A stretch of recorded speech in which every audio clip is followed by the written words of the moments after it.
इसको हम क्या कहेंगे जी? This is what?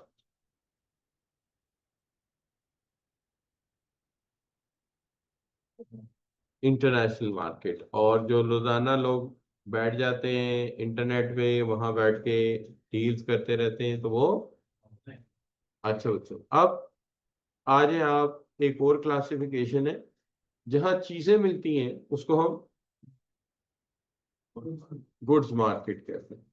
जहाँ चीजें मिलती हैं वहाँ गुड्स मार्केट। लेकिन कभी कभी आप अपडा टाउन गोलचक्कर के पास जाए ना, तो सुबह के वक्त वहां मजदूर इकट्ठे हुए होते हैं, तो लेबर क्या है हमारा? Factor of production. तो हम उसको क्या कहते हैं? फैक्टर या रिसोर्स मार्केट। फैक्टर या रिसोर्स मार्केट। तो हमारे जो करीबी इलाके होते हैं जहाँ से मजदूर वगैरह मिलते हैं, हम उसको फैक्टर मार्केट कहते हैं। अच्छा बच्चों, जहां से चीजें मिल रही हैं उसको क्या कहोगे? गुड्स मार्केट कहेंगे। और जहां मजदूर मिलेंगे, मार्केट। अभी ये जाएंगे ना आप इस सड़क पे, तो देखेंगे कोने पे 3 4 5 इकट्ठे बैंक हैं। उन बैंकों को आप क्या कहोगे? Financial market. वहां से हमें लोन मिलता है ना। क्या हाल है बच्चों? अब बात को रिपीट कर लेते हैं क्या, कि जहां से चीजें मिल रही हैं, भले मोबाइल, कपड़े, जो भी है, उसको क्या कहेंगे? Goods market. और जहां मजदूर मिल रहे हैं, लेबर फैक्टर प्रोडक्शन है ना हमारा, तो इसलिए वो क्या है? रिसोर्स मार्केट या फैक्टर मार्केट। और बच्चों हमारा बैंक स्क्वायर क्या है? Financial market. सही होगी बात? अच्छा जी। अस्सलाम वालेकुम। किधर है अर्शद? तो यार नजर नहीं आ रहा।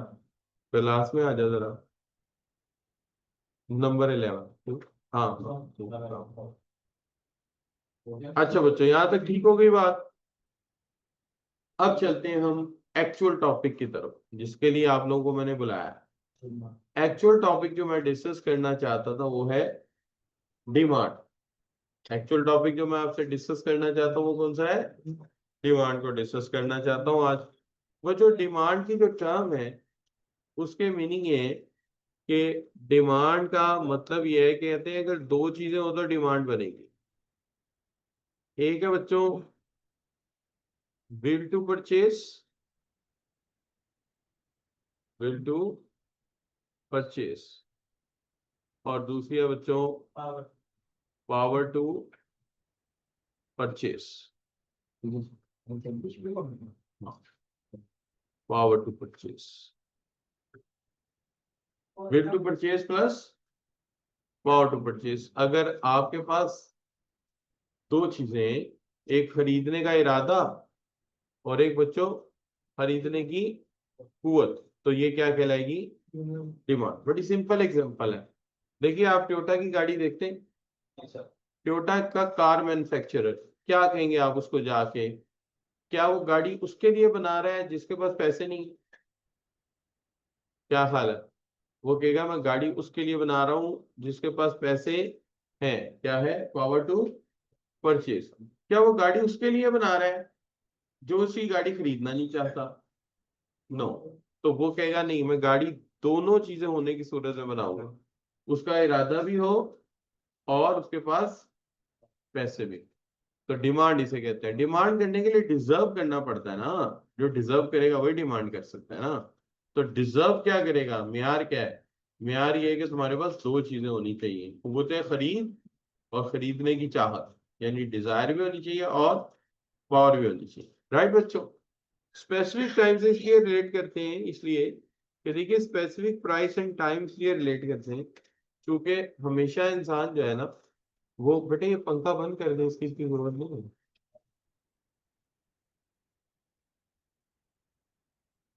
अच्छा इसकी, मैं ये बात कर रहा था कि इसकी जरूरत, इसको इसलिए हम जेर बहस लाते हैं क्योंकि किसी भी चीज की डिमांड हर वक्त तो हमें रहती नहीं। किसी चीज की भी डिमांड हर वक्त हमें नहीं रहती। कोई स्पेसिफिक कंडीशन होती है जिसके अंदर हमें किसी चीज की जरूरत महसूस होती है, अदरवाइज हमें चीजों की जरूरत नहीं होती। जैसे नाश्ते की जरूरत कब है? शाबाश, सुबह के वक्त। और लंच की उसके अलावा तो नहीं है। तो लिहाजा टाइम भी मैटर करता है, टाइम भी मैटर करता है। जैसे कार है, उबर है, क्रीम है, कब चाहिए? जब हम घर से मूव कर रहे हैं, जब हम कॉलेज पहुंच गए, अब आके गाड़ी वाला बाहर खड़ा, जो जरूरत है, अब जरूरत नहीं है, राइट जी। तो इसलिए डिमांड जो है उसकी कॉन्सेप्ट ये है कि तुम्हारे पास कुव्वत खरीद भी होना चाहिए, इरादा भी होना चाहिए, और टाइम भी वो होना चाहिए जिस पे जरूरत है, स्पेसिफिक टाइम। हर वक्त हर चीज की जरूरत नहीं होती, राइट बच्चों? बात समझ आ रही जी? तो ये हो गई टर्म डिमांड। अब आते हैं लॉ के डिमांड को कौन कौन सी चीजें मुतासिर करती हैं। डिमांड को कौन कौन सी चीजें मुतासिर करती हैं, हम इसे कहते हैं डिटर्मिनेंट्स ऑफ डिमांड, कि कौन कौन से फैक्टर इफेक्ट करते हैं। सबसे पहली तो बात ये याद रखनी चाहिए कि डिमांड को उसकी प्राइस इफेक्ट करती है। जब भी किसी चीज की प्राइस बढ़ेगी, उसकी क्वांटिटी डिमांडेड कम हो जाएगी, यानी उसकी डिमांड में कमी आ जाएगी। और जब भी किसी चीज की प्राइस कम होगी, उसकी डिमांड में इजाफा होता है। ठीक है जी। कॉन्सेप्ट क्या है जी? कॉन्सेप्ट ये है जी कि देखें, अगर फर्ज करें आपकी वालदा कहती है 500 रुपया ले ले असद बेटा, जा जाके बाजार से एप्पल ले आ। ठीक है जी। आप एप्पल लेने जाते हैं, आप मम्मी से कहते हैं आपका क्या अंदाजा? वो कहेंगी देखो बेटा, मेरा ख्याल ये है कि प्राइस होगी 250 रुपये, और तू मेरा बेटा 2 केजी एप्पल लेके आ जा। यानी क्वांटिटी डिमांडेड शेयर में कितनी है उनके? 2 केजी। प्राइस क्या? अगर तो 250 प्राइस है, आप जाएंगे 500 रुपया देंगे, 2 केजी एप्पल लेके आ जाएंगे। क्या ख्याल है बच्चों? ऐसा ही है? क्यों भाई? सब बच्चे ऐसे ही करेंगे ना, कि 500 रुपया दिया और 2 किलो एप्पल लेके आ गए। लेकिन फर्ज करें वहां आप जाते हैं, वहां पे एप्पल जो है ना बच्चों, 150 रुपये किलो है। अब आप क्या करें? 2 केजी रहेगा 300। ऐसा तो नहीं है। आमतौर पे 150 रुपये होना अच्छे सेब का कोई मजाक तो नहीं। क्या करेंगे बताओ?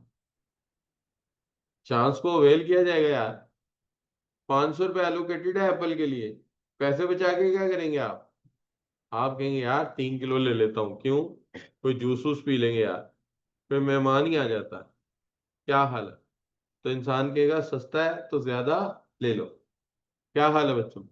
सस्ती चीज जब भी होगी, लोग उसको ज्यादा खरीदेंगे। लॉजिकल बात है। क्या हाल है बच्चों? है कि नहीं? अच्छा, लेकिन अगर एप्पल हो गए, वहां पे गए और वो मिले आपको 300 रुपये केजी, फिर क्या करोगे? या 400 रुपये केजी, फिर क्या करोगे? फिर घर जाओगे पैसे और लेने? घर से तो पैसे एलोकेट हो चुके हैं। इसलिए इंसान अपना बजट चेंज नहीं करता, हमेशा क्वांटिटी चेंज करता है। तो आप कहेंगे चलो यार 1.25 केजी ले जाओ, ऐसे ही बच्चों। इसका मतलब प्राइस के बढ़ने से क्या होएगा? डिमांड में कमी आएगी। और प्राइस के बच्चों जो है वो क्या होगा? कम। कम होने से क्या होगा? डिमांड ज्यादा होगा। क्या हाल है बच्चों? ऐसा ही है। इसलिए हम इसको कंक्लूड कर सकते हैं, ये बात को ऐसे। सही है? क्या हाल है जी? प्राइस के बढ़ने से कम होगी, क्योंकि हमने बजट एलोकेट किया हुआ है। अब हम बजट बार बार तो एलोकेट करेंगे नहीं, हम कहेंगे यार क्वांटिटी कम ले लो, काम चलाओ, वक्त को दिक्का मारो। और बच्चों, प्राइस के कम होने पे क्या होगा? शाबाश, डिमांड बढ़ जाएगी। आप कहेंगे कम है तो ले लो यार एप्पल, खाएंगे भी, जूस भी पी लेंगे 1-2 गिलास, क्या जाता है। अच्छा बच्चों, अब आ जाए इनकम की तरफ। इनकम का इफेक्ट ये होता है बच्चों, इनकम को हवाई से डिनोट करते हैं। जब भी इनकम बढ़ेगी, डिमांड में इजाफा होगा। आप कहेंगे वो क्यों? यार सिंपल बात है, आप शर्ट लेने जाते हो, पता लगता है अब्बू को बोनस मिल गया है, तो आपको यार 2 शर्टें ले लेता हूँ, पैसे अच्छे हैं। क्या हाल है बच्चों? क्यों भाई? जैसे आप आम घरों में लोग मटन ले जाते हैं, आधा किलो मटन ले रहे होते हैं। फर्ज करें उनकी आमदनी डबल हो जाए, क्या वो आधा किलो मटन लेंगे? नहीं, वो क्या करेंगे? क्या करेंगे बच्चों? ज्यादा ले लेंगे। और अल्लाह ना करे किसी की छुट्टियों के पैसे कट जाए, यानी आमदनी कम हो जाए, तो फिर क्या होगा? डिमांड कम कर दी जाएगी। भाई यार कम खरीद लेते हैं, काम ही चलाना है। क्या हाल है बच्चों? है कि नहीं? क्यों भाई? बात समझ आती है? क्यों भाई, प्राइस की क्या समझ आई? प्राइस बढ़ेगी तो डिमांड, और प्राइस कम होगी तो ज्यादा हो जाएगी। इनकम बढ़ी तो, और अगर इनकम कम हो गई तो कम हो जाएगी। अच्छा अब बोलो, अगर किसी मुल्क की आबादी में इजाफा हो गया या नंबर ऑफ कंज्यूमर में इजाफा हो गया तो डिमांड को क्या होगा? ज्यादा हो जाएगी। क्यों? क्यों भाई बच्चों?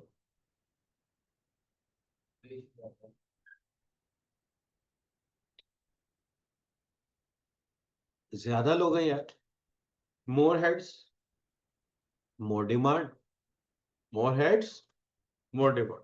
और अगर पाकिस्तान जैसे मुल्क है, बांग्लादेश जैसे मुल्क है, श्रीलंका जैसे मुल्क है, ठीक है, आबादी इंडिया, आबादी बढ़ रही है, डिमांड भी बढ़ रही है, लेकिन स्विट्जरलैंड, स्वीडन, नॉर्वे, न्यूजीलैंड क्या हो रहा है बच्चों? आबादी कम हो रही है। जापान, आबादी कम हो रही है, डिमांड भी कम हो रही है, ये भी एक मसला है। क्या हाल है बच्चों? ना आबादी का बढ़ना अच्छा, ना आबादी का घटना अच्छा। अच्छा बच्चों, यहां तक बात समझ आई है? अब आ जाए प्राइस एक्सपेक्टेशन। प्राइस एक्सपेक्टेशंस क्या है बच्चों? प्राइस नहीं है, प्राइस के मुतालिक तोक्का है।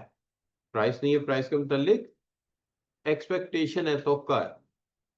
ये प्राइस नहीं है, ये प्राइस के मुतालिक तोक्का है। क्या?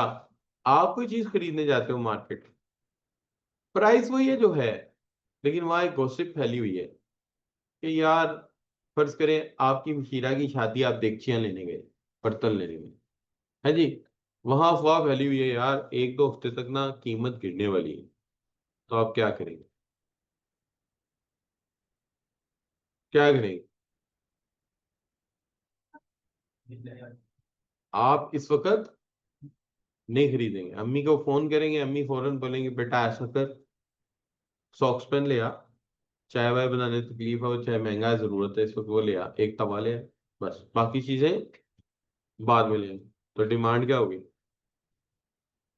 कम हो गई। और अगर बच्चों ये अफवाह फैली हो कि अगले 2 हफ्तों तक कीमत बढ़ने वाली है, तो अम्मा क्या बोलेंगी? अम्मा बोलेंगी बेटा छोटी आपी के लिए बर्तन ले आ, काम खत्म कर। क्या हाल है बच्चों? ऐसा ही है। तो ये क्या, ये प्राइस नहीं थी, ये प्राइस का मतलब क्या थी? रूमर, एक्सपेक्टेशन, तवक्का। बात समझ आ रही है? तो तवक्कात पे भी काम चलता है। आपने कभी नोट किया हो कि खबर आ जाए सोशल मीडिया पे कि 15 तारीख को या 30 सितंबर को पेट्रोल की कीमत में 4 रुपए कमी होगी, 29 को, 30 को, 31 को पेट्रोल पंप खाली पड़े होंगे। क्यों? कीमत कम होगी तब डलवाने में पड़ता। और अगर खबर हो 4-5 रुपए महंगे होने वाली है, तो रश पड़ जाएगा, है ना? ऐसे ही होगा ना बच्चों। तो ये क्या, प्राइस एक्सपेक्टेशन। हालांकि ऐसा होता है नहीं, नहीं होता, ये तो बाद की बात है ना। क्या हाल है?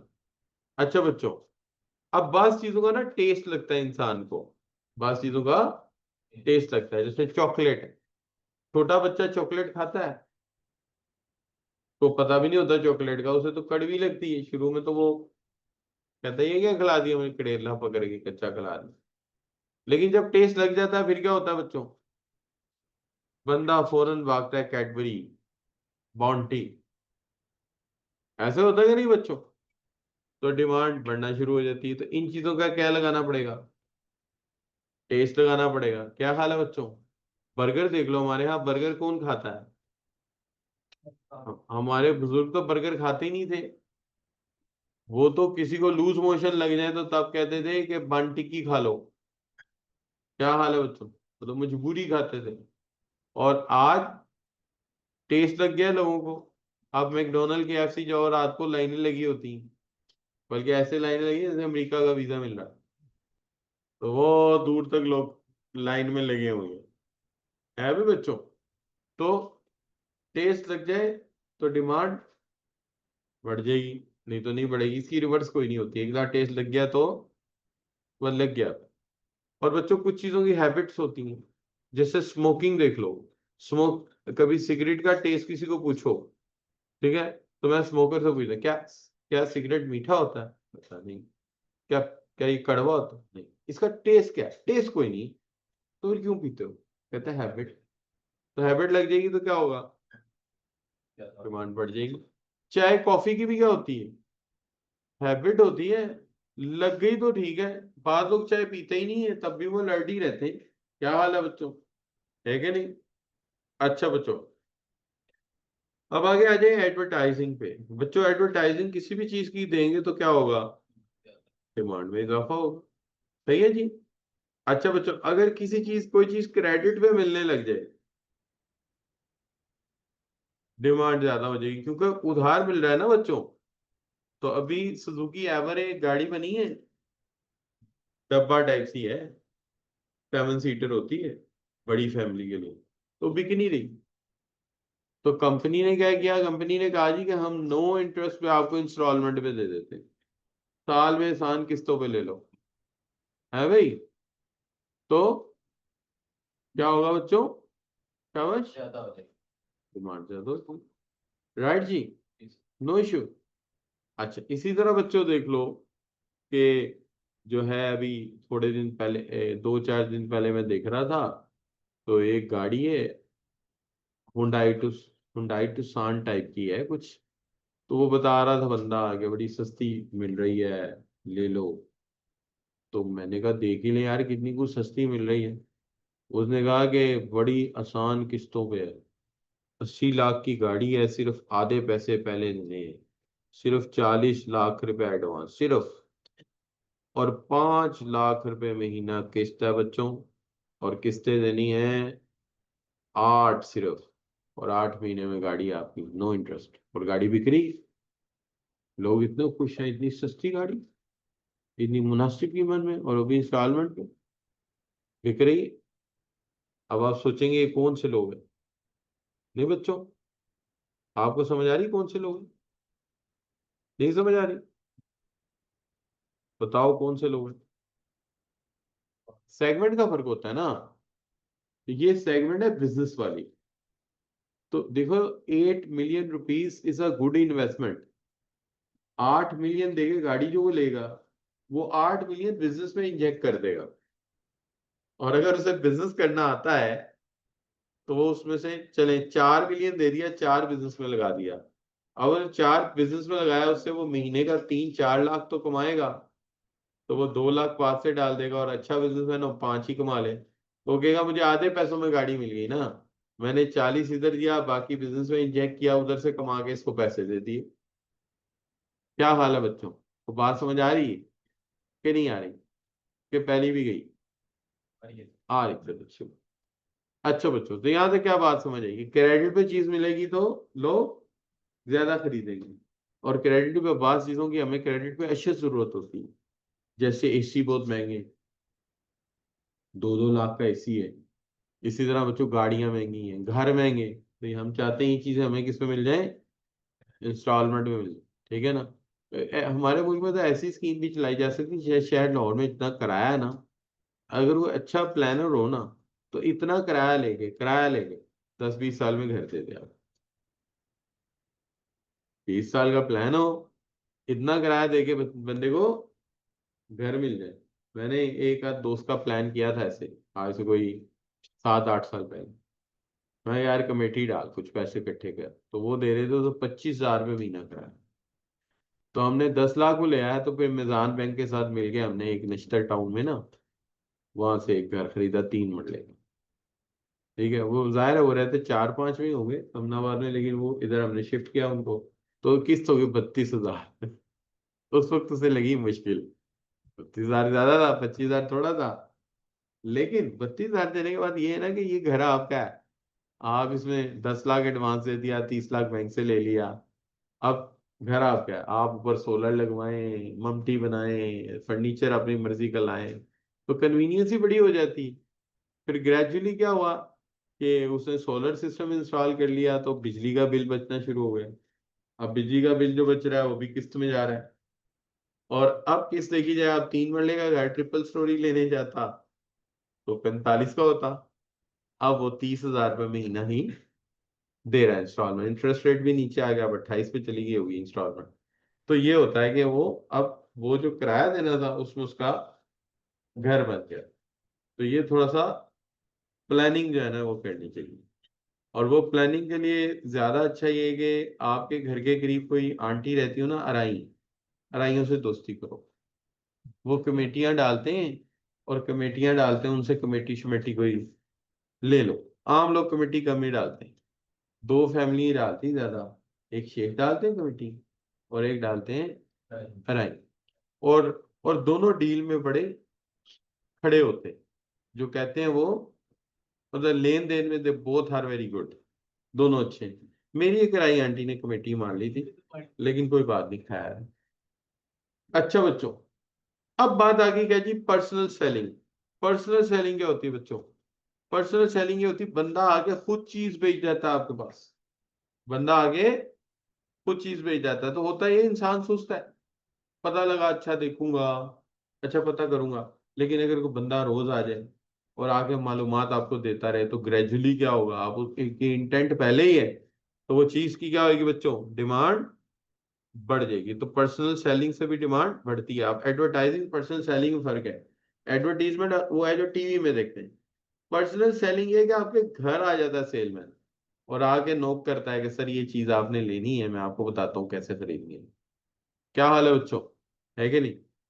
अच्छा जी, अब आ जाए बच्चों प्राइसेस ऑफ रिलेटेड गुड। पहले एक बार रिवाइज कर ले सारा। देखो, अगर प्राइस कम होगी तो डिमांड क्या होगी, और अगर प्राइस ज्यादा हुई तो? अच्छा, अगर इनकम बढ़ गई तो? अगर आबादी बढ़ गई तो? और अगर आबादी कम होगी तो? अच्छा, अगर ये तोका है कि कीमत कम हो जाएगी तो आज डिमांड क्या होगी? ये तो क्या है कि आगे की कीमत कम हो जाएगी, तो आज की डिमांड क्या होगी? कम हो जाएगी। जब सस्ती होगी तब ले लेंगे। और अगर फ्यूचर में कीमत बढ़ने का एक हो सकता है चांस, तो डिमांड, आज डिमांड क्या होगी? ज्यादा हो जाएगी। अच्छा बच्चों, अब ये है कि अगर आप किसी चीज का टेस्ट लग गया तो डिमांड बढ़ेगी, या हैबिट बन गई। ठीक है, एडवर्टीजमेंट से हमेशा डिमांड बढ़ती है। और क्रेडिट में चीज दस्तियाब हो तो भी डिमांड बढ़ती है। और अगर पर्सनल सेलिंग की जाए तो भी डिमांड बढ़ती है। अच्छा बच्चों, ये सारी चीजें डिमांड को इफेक्ट करती हैं। अब आ जाए आप कहाँ बच्चों, प्राइसेस ऑफ रिलेटेड गुड्स। देखिए, चीजों का आपस में ताल्लुक होता है। कुछ चीजें एक दूसरे का सब्स्टिट्यूट होती हैं। सब्स्टिट्यूट का मतलब होता है बच्चों मुतबादिल। क्या होती है? मुतबादिल, जिसे अंग्रेजी में आप मुतबादिल कह सकते हैं, या उर्दू में आप इसको अल्टरनेट कह सकते हैं। क्या कह सकते हैं बच्चों? अल्टरनेट, एक दूसरे का अल्टरनेट, राइट बच्चों? जैसे फर्ज करो कि आप बेच रहे हो कोक कोला की बोतल, आपकी कंपनी आपको कोक बेच रही है, ठीक है जी। अच्छा, इसका सब्स्टिट्यूट क्या है? हमारा प्रोडक्ट है कोक, और इसका सब्स्टिट्यूट है, फर्ज कर लीजिए, पेप्सी। ठीक है जी। अब देखिए, हमारी प्राइस चेंज नहीं हुई, हमारी प्राइस चेंज नहीं हुई। देखिए, मैंने बार लगा दी, हमारी प्राइस चेंज नहीं हुई। लेकिन बच्चों, जो पेप्सी की प्राइस है वो कम हो गई। हमारी प्राइस चेंज नहीं हुई, लेकिन पेप्सी की प्राइस कम हो गई। तो बताओ, डिमांड फॉर पेप्सी क्या होगी? ज्यादा हो जाएगी। लेकिन हमें उससे क्या कंसर्न है, हमें तो अपनी कोक से कंसर्न है। हमारी कोक की डिमांड का क्या बनेगा? हमारी कोक की डिमांड बच्चों कम हो जाएगी। राइट हो गई बात? हमारी कोक की डिमांड कम हो जाएगी। मुश्किल बात तो नहीं कर रहे हम कोई। तो कोक की डिमांड जो है वो कम हो जाएगी, राइट? No problem. लेकिन अगर फर्ज करो कि हमारी जो है जी प्राइस सेम है, हमने प्राइस चेंज नहीं की, हमने बिल्कुल कोई प्राइस चेंज नहीं करी, कोक वही है, प्राइस हमारी वही है। लेकिन पेप्सी बच्चों महंगी हो गई। अब जिसके भी घर जाएंगे वो क्या पिलाएगा हमें? पेप्सी तो कभी भी नहीं पिलाएगा। सारे कंजूस मक्खी चूस होते हैं। तो क्या करेंगे? कोक पिलाएंगे। क्या हाल है, तो कोक की डिमांड बढ़ गई, हालांकि कि हमारी प्राइस चेंज नहीं हुई, उसकी कीमत ने आगे हमारी डिमांड को चेंज कर दिया। किसकी? पेप्सी। तो इसकी पहचान क्या करोगे? पहचान यूं करोगे कि ऐसा करो, सिर्फ डायरेक्ट देख लो, उसकी प्राइस के कम होने से, हमारी प्राइस तो सेम है ना, उसकी प्राइस के कम होने से हमारी डिमांड कम हो गई। अपनी प्राइस तो सेम है, उसकी प्राइस के कम होने से क्या हुआ? हमारी डिमांड, और अपनी प्राइस सेम है, उसकी प्राइस के ज्यादा होने से हमारी डिमांड ज्यादा हो गई। क्या हाल है? असर क्या आया? भाई हमारी कीमत तो सेम है, उसकी कीमत का हमारी डिमांड पे असर क्या आया? सेम आया कि नहीं आया? कम हुई तो कम हो गई डिमांड, और बढ़ गई तो डिमांड बढ़ गई। असर क्या आया? सेम किस करेक्टर से शुरू हो रहा है? एस से। और सब्स्टिट्यूट भी किससे शुरू हो रहा है? याद रहेगा, क्योंकि पेपर में जाके अगर हम पेप्सी कोक ढूंढते रहेंगे तो पेपर हल हो गया। सर ने कहा था कोक में, ये क्या लिखा हो, वो क्या था ये, छोड़ो यार, सीधी बात याद रखो, अपनी प्राइस चेंज ना हो, दूसरे प्रोडक्ट की कीमत के कम होने से मेरे प्रोडक्ट की डिमांड कम हुई है, सेम असर आया, सब्स्टिट्यूट है। अपनी प्राइस चेंज नहीं हुई, दूसरे प्रोडक्ट की प्राइस के बढ़ने से मेरे प्रोडक्ट की डिमांड बढ़ गई है, असर सेम आया। सेम का मतलब S stand for substitute, right बच्चों? And S stand for same, right जी? कोई चीज मुश्किल? नो मुश्किल, चलो अच्छी बात है। अच्छा बच्चों, अब दूसरा ताल्लुक क्या होता है? दूसरा ताल्लुक होता है बच्चों कॉम्प्लीमेंट का। कॉम्प्लीमेंट क्या होते हैं बच्चों? कॉम्प्लीमेंट कहते हैं ज्वाइंटली डिमांडेड, ऐसी चीज जो ज्वाइंटली डिमांडेड हो, एक दूसरे के साथ लाजमो मलजूम हो, यानी एक चीज आएगी तो दूसरी भी लेनी पड़ेगी। कार आएगी तो पेट्रोल लेना पड़ेगा, बैट आएगी तो बॉल लेना पड़ेगा, रैकेट आएगा तो शटल लेनी पड़ेगी। क्या हाल है बच्चों? ये लाजमो मलजूम। तो ये ज्वाइंटली डिमांडेड है, इकट्ठे इस्तेमाल होंगे, इनको हम क्या कहेंगे? कॉम्प्लीमेंट। ये बड़ा हम रिलेशनशिप, इसको समझते। फर्ज करें कि आप बेच रहे हैं बॉल, कौन सा बॉल बच्चों? क्रिकेट का बॉल। क्रिकेट का बॉल बेच रहे हैं आप। अच्छा, लेकिन आपके बॉल की प्राइस बच्चों चेंज, आपके बॉल की प्राइस चेंज नहीं हुई, आपकी प्राइस चेंज नहीं हुई बॉल की। लेकिन बच्चों सियालकोट वालों ने बैट की प्राइस को कम कर दिया, बैट सस्ता हो गया, बैट सस्ता हो गया।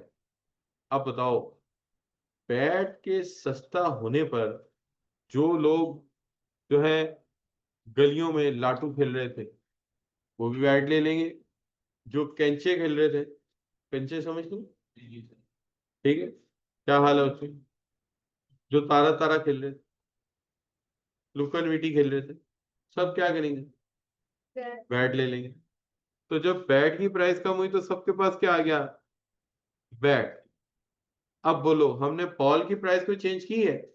तो जब सबके पास बैट है तो हमारी बॉल क्या होगी? बोलो, हमारी बॉल क्या होगी? उसकी डिमांड भी बढ़ जाएगी। क्यों बढ़ जाएगी? क्योंकि बैट अकेला यूज हो ही नहीं सकता, उसके साथ बॉल की जरूरत पड़े ही पड़े। क्या हाल है बच्चों, बात समझ आ रही है? तो हालांकि कि हमने बॉल की कीमत चेंज नहीं की, लेकिन बैट का सस्ता होने से लोगों ने बैट ज्यादा खरीदा है और बॉल भी ज्यादा खरीदे। क्या हाल है बच्चों? जैसे देखो, बड़ी ईद पे लोग बकरे खरीदते हैं, गायें खरीदते हैं, ठीक है, लेकिन हम चारा सस्ता तो नहीं करते, लेकिन चारे की डिमांड भी बढ़ जाती है। क्यों? हर घर में क्या आ जाता है? बकरा। नहीं जी। और बाद बच्चे तो ऐसे होते हैं, माँ बाप बकरा ना लेके दें तो पापा को कहें, पापा बकरा, पापा बकरा, पापा को ले गया, पापा खुद बकरा बन गया। नहीं बच्चों, जब तक तो बकरा लेके नहीं देते। है जी? अच्छा बच्चों, अच्छा जब बच्चे कमाने लग जाए ये उलट भी हो जाता है, ये उलट भी हो जाता है। मेरे पापा ने, मेरे वालिद साहब ने जिद डाल दी, मुझे ये छतरा लेके दो, मुझे बड़ा पसंद है। पापा जी नहीं लेना, छतरा बड़ा हल्का है। वो छतरे वाले ने भी रस्सी जान के अब्बू को पकड़ा दी। अब अब्बू जिद पे आ गए, नहीं मैंने यही लेना, मुझे प्यारा लगा। अब्बू जी ना लो, गोश्त नहीं निकलेगा, अम्मी डांटेंगी कि यार मैं डांट खा लांगा, तू मन पकड़ा ले। फिर मैंने उन्हें वही छतरा ले दिया। वो जब जिबा किया ना तो गोश्त निकला थोड़ा। तो फिर मैं, पापा जी आप क्या करें? कहते आप पुत्र गेट बंद कर दे, बिस्ती होगी। अच्छा बच्चों, एनीवे चले अपने पॉइंट पे वापस आते हैं। तो बच्चों जब लोगों के पास बैट ज्यादा होंगे, प्राइस कम होने के, तो बॉल ज्यादा खरीदेंगे। लेकिन आप देखिए मेरी बॉल की प्राइस वही है, लेकिन सियालकोट वालों की लकड़ी महंगी हुई, उन्होंने लकड़ी महंगा होने से हमारा बैट महंगा कर दिया। अब बच्चे बेचारे मायूस हो गए, उन्होंने दोबारा फिर वही गेमें शुरू कर दी, कंचे लाटू, लुकन मीठी। और डिमांड क्या हो गई बैट की? कम हो गई। अब बताओ बॉल की डिमांड क्या होगी बच्चों? बॉल की डिमांड क्या होगी? कम हो जाएगी। हाँ तो हालांकि ना दोनों सूरतों में हमने प्राइस चेंज नहीं की, लेकिन अब लोगों के पास बैट नहीं तो बॉल का अचार डालेंगे। वो कहते हैं यार हमने क्या करना है इस बॉल को, हमारे किसी काम की नहीं। क्या हाल है बच्चों, है कि नहीं? तो बात समझ आ रही है? अच्छा अब जरा मेरी बात को बड़े गौर से सुनना है आप। सुन रहे हो गौर से? है भाई? अब बड़े गौर से सुनने वाली बात आ गई। अब हमारी प्राइस चेंज हुई, उसकी प्राइस ने हमारी डिमांड को इफेक्ट किया यहाँ भी। लेकिन यहाँ इफेक्ट कैसे किया जरा गौर करो। जब बैट की प्राइस कम हुई तो हमारी डिमांड बढ़ गई, तो असर आया कन्वर्स। कन्वर्स क्या होता है बच्चों? उलट असर आया ना। और जब बैट की प्राइस बढ़ी तो हमारी डिमांड बॉल की कम हो गई, हालांकि कि हमारी प्राइस चेंज नहीं हुई। असर क्या है बच्चों? कन्वर्स। कन्वर्स का मतलब उलट। सी किससे शुरू होता है? कन्वर्स किससे शुरू होता है? सी से। ठीक है। और कॉम्प्लीमेंट भी किससे शुरू होता है बच्चों? सी से। राइट जी। इसका मतलब है, अब बात समझ आ गई, अपनी प्राइस चेंज ना हो, अपनी प्राइस चेंज ना हो, दूसरे की प्राइस के कम होने से हमारी डिमांड बढ़ जाए तो सर आया कन्वर्स। तो क्या बनेगा? कॉम्प्लीमेंट। और दूसरे की प्राइस के बढ़ने से हमारी डिमांड कम हो जाए, असर क्या आया? कन्वर्स। तो क्या मतलब होगा इसका? कॉम्प्लीमेंट। लेकिन अगर दूसरे की प्राइस के बढ़ने से हमारी डिमांड बढ़ जाए तो असर क्या आया? सेम। अब क्या होगा? और दूसरे की प्राइस के कम होने से हमारी डिमांड कम हो जाए, असर क्या आया? क्या होगा? सब्स्टिट्यूट। याद रहेगा? यही सबसे इंपॉर्टेंट है बच्चों, बाकी डिटर्मिनेंट तो बिल्कुल सीधे सीधे। क्या हाल है कि अगर सेम असर आया तो, उलट आया तो, कन्वर्स आया तो कॉम्प्लीमेंट। याद रहे, कोई सवाल तो नहीं किसी बच्चे का? कोई सवाल नहीं, सबको समझ आ रही है तमाम बच्चों को? चलो अच्छी बात है बच्चों। चलो बच्चों साथ ही पढ़ लेते हैं लॉ ऑफ डिमांड। अच्छा भाई, लॉ ऑफ डिमांड क्या कहता है? लॉ ऑफ डिमांड कहता है कि other things remain the same, ceteris paribus. क्या लिखा हुआ बच्चों? सेट्रीज पारिबस का मतलब है बाकी चीजें सेम रहे। कौन सी बाकी चीजें सेम रहे? शाबाश। टेस्ट, हैबिट, वेदर, ये तमाम चीजें क्या हो? देखो, कौन सी चीजें सेम रहे? कंडीशंस, कंज्यूमर की इनकम क्या रहे बच्चों? आंशिक।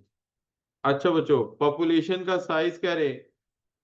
कांस्टेंट रहे। प्राइसेस ऑफ रिलेटेड गुड्स यानी सब्स्टिट्यूट और कॉम्प्लीमेंट वो भी क्या रहे? आंशिक। इसी तरह बच्चों टेस्ट, हैबिट, फैशन, वेदर ये भी चेंज ना हो। ठीक है, ये भी चेंज ना हो। क्लियर जी? बेटा आपको मैंने इसलिए नहीं बुलाया था कि आप आके क्लास को डिस्टर्ब करें। ठीक है, जो बच्चे कल आए थे नए वो मुंह देख रहे हैं कि यार ये चुप करें तो मैं बात समझू। क्या समझे?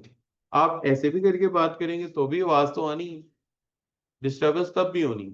अगर आपको बात डिस्कस करना चाहते हैं, मुझे कोई इतराज नहीं, मैं तो हंसमुख आदमी, मुझे कोई इससे नहीं होती। आप बाहर जाके बैठ के आराम से बातें करें। देखिए ना, आपकी बात इंपॉर्टेंट होगी तो आप मेरी क्लास में कर रहे हैं ना, वैसे तो नहीं कर रहे होंगे। दोनों खड़े हो जाओ। शाबाश। दोनों, आप भी और आप भी। बेटे क्या जरूरी बात थी तो आप कर रहे हो ना? जब मैं बात कर रहा हूँ और आपकी बात चल रही है तो बात कोई जरूरी ही होगी, यकीनन। वरना अदरवाइज कोई पागल थोड़ी है कि पढ़ने आया है, सीए करने आया है और बातें कर रहा है क्लास में बैठ के। इसका मतलब आपकी बात इंपॉर्टेंट है, पहले आप जाए 5-10 मिनट बाहर जाके बात मुकम्मल करके जय शाह। नहीं मैं नहीं चाहता बेटा आपके दिल में खलीश रहे, जाए बाहर जाए, बात मुकम्मल करें, जितनी जरूरी बात है वो करके आएं। हो गई है जरूरी बात? ठीक है चलें बैठते हैं। कोई रिश्ते की बात चल रही है? नहीं एहो इंपॉर्टेंट हो सकती है और की हो सकती है, या सीए इंपॉर्टेंट होते बाद रिश्ता इंपॉर्टेंट है और की कोई और बात होगी फिर। कोई गाड़ी शाड़ी बेच रहे हो एक दूसरे से? वल्लाह आलम है, कमाल आता है। अच्छा बच्चों, सेट्रिस पारिबस की बात कर रहे थे हम। तो सेट्रिस पारिबस क्या है बच्चों? अजम्पशंस, यानी एक इंसान सुबह 1 घंटा फालतू आके लगाना चाह रहा है, वो 8 बजे का आया हुआ है और दूसरे बंदे आगे उस क्लास में बातें कर रहे हैं, ठीक है, और वो बंदा आपसे खातिर ख्वाह पढ़ा लिखा आदमी है, जिसकी मार्केट में अच्छी खासी अल्हम्दुलिल्लाह डिमांड है, और वो अपना टाइम तोड़ के आगे यहाँ बच्चों को पढ़ाना चाह रहा है और आप अपनी कहानी डाल रहे हैं। कोई हया होती है यहाँ? अच्छा बच्चों, सेट्रिस पारिबस क्या कह रहे हैं हम? शाबाश। कुछ कंडीशंस है ना। कंडीशन क्या है बच्चों? इनकम चेंज ना हो, आबादी सेम रहे, रिलेटेड टू की प्राइस चेंज ना हो, टेस्ट चेंज ना हो, हैबिट चेंज ना हो, और इसी तरह बच्चों कंज्यूमर की एक्सपेक्टेशंस अबाउट फ्यूचर प्राइस, ये कौन सी एक्सपेक्टेड प्राइस, वो भी चेंज ना हो, और एडवर्टाइजिंग भी नहीं हो रही, कुछ भी नहीं हो रहा, तो तब ये लॉ प्रूव होगा। और लॉ क्या कहता है कि जब भी प्राइस बढ़ेगी, price rises, demand falls, and when price falls, demand rises, right बच्चों? ऐसे ही पढ़ लो जरा। when price of a good rises, its demand falls, and when the price falls, its demand increases, but शर्त ये है सेट्रीज पारिबस, यानी ये कंडीशन सारी सही होनी चाहिए। इसका मतलब ये है कि लॉ को पढ़ाते वक्त उसने सिंपल एक बात आपके सामने रख दी, क्या? कि जब भी लॉ पढ़ोगे सिर्फ दो वेरिएबल होंगे, एक प्राइस और एक क्वांटिटी डिमांडेड, बाकी सारे क्या होंगे? बाकी सारे क्या होंगे बेटा? सेम रहेंगे, कांस्टेंट रहेंगे, सही होगी बात? बाकी सारे क्या रहेंगे? कांस्टेंट रहेंगे, सही है जी, नो प्रॉब्लम। इसका मतलब वेरिएबल कौन से हैं? दो, कौन कौन से? प्राइस और डिमांड, और बाकी सारे कांस्टेंट। इसी वो स्केड्यूल से समझाता है, कहता है देखो, जब प्राइस कम होगी, कितने से कितने हुई बच्चों? 5 से 4 कम होगी ना, डिमांड देखो कितनी हो गई, 10 से 20, यानी प्राइस में कमी आई और डिमांड में इजाफा हो गया। और इधर से देखो, प्राइस बढ़ गई, कितनी होगी बच्चों? 1 से 2, और ये देखो डिमांड क्या हो गई? शाबाश, 50 से 40 क्या हो गई? कम हो गई, राइट बच्चों? तो स्केड्यूल भी वही बात बता रहा है कि प्राइस कम होगी तो डिमांड बढ़ेगी, और प्राइस बढ़ेगी तो डिमांड कम हो जाएगी, राइट जी? अगर आप इधर लॉ ऑफ डिमांड का ये डायग्राम भी देखोगे, ये भी यही बताएगा कि अगर फर्ज करें यहाँ पे प्राइस जो है वो 4 है, और यहाँ पे देखो क्या आ रहा है बेटा? 3 पे 30, और ये देखो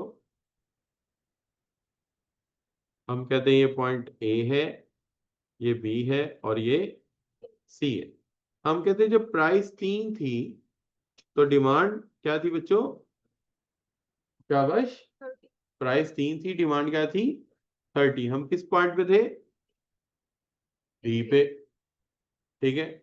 और अब जब प्राइस कम हुई है, देखो कितनी होगी बच्चों?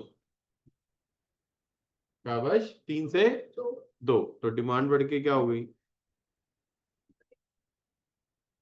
30 से 40। हम बी से किधर आ गए? राइट बच्चों?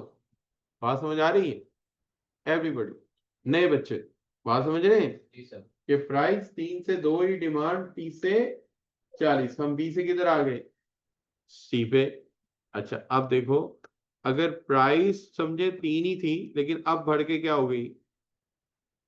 4। अगर 3 थी तो बढ़ के क्या हो गई? 4, डिमांड 30 से कम होके क्या हो गई 20, और हम बी से किधर आ गए ए पे, राइट। हमने तीनों पॉइंट्स को मिलाया तो क्या हो गया,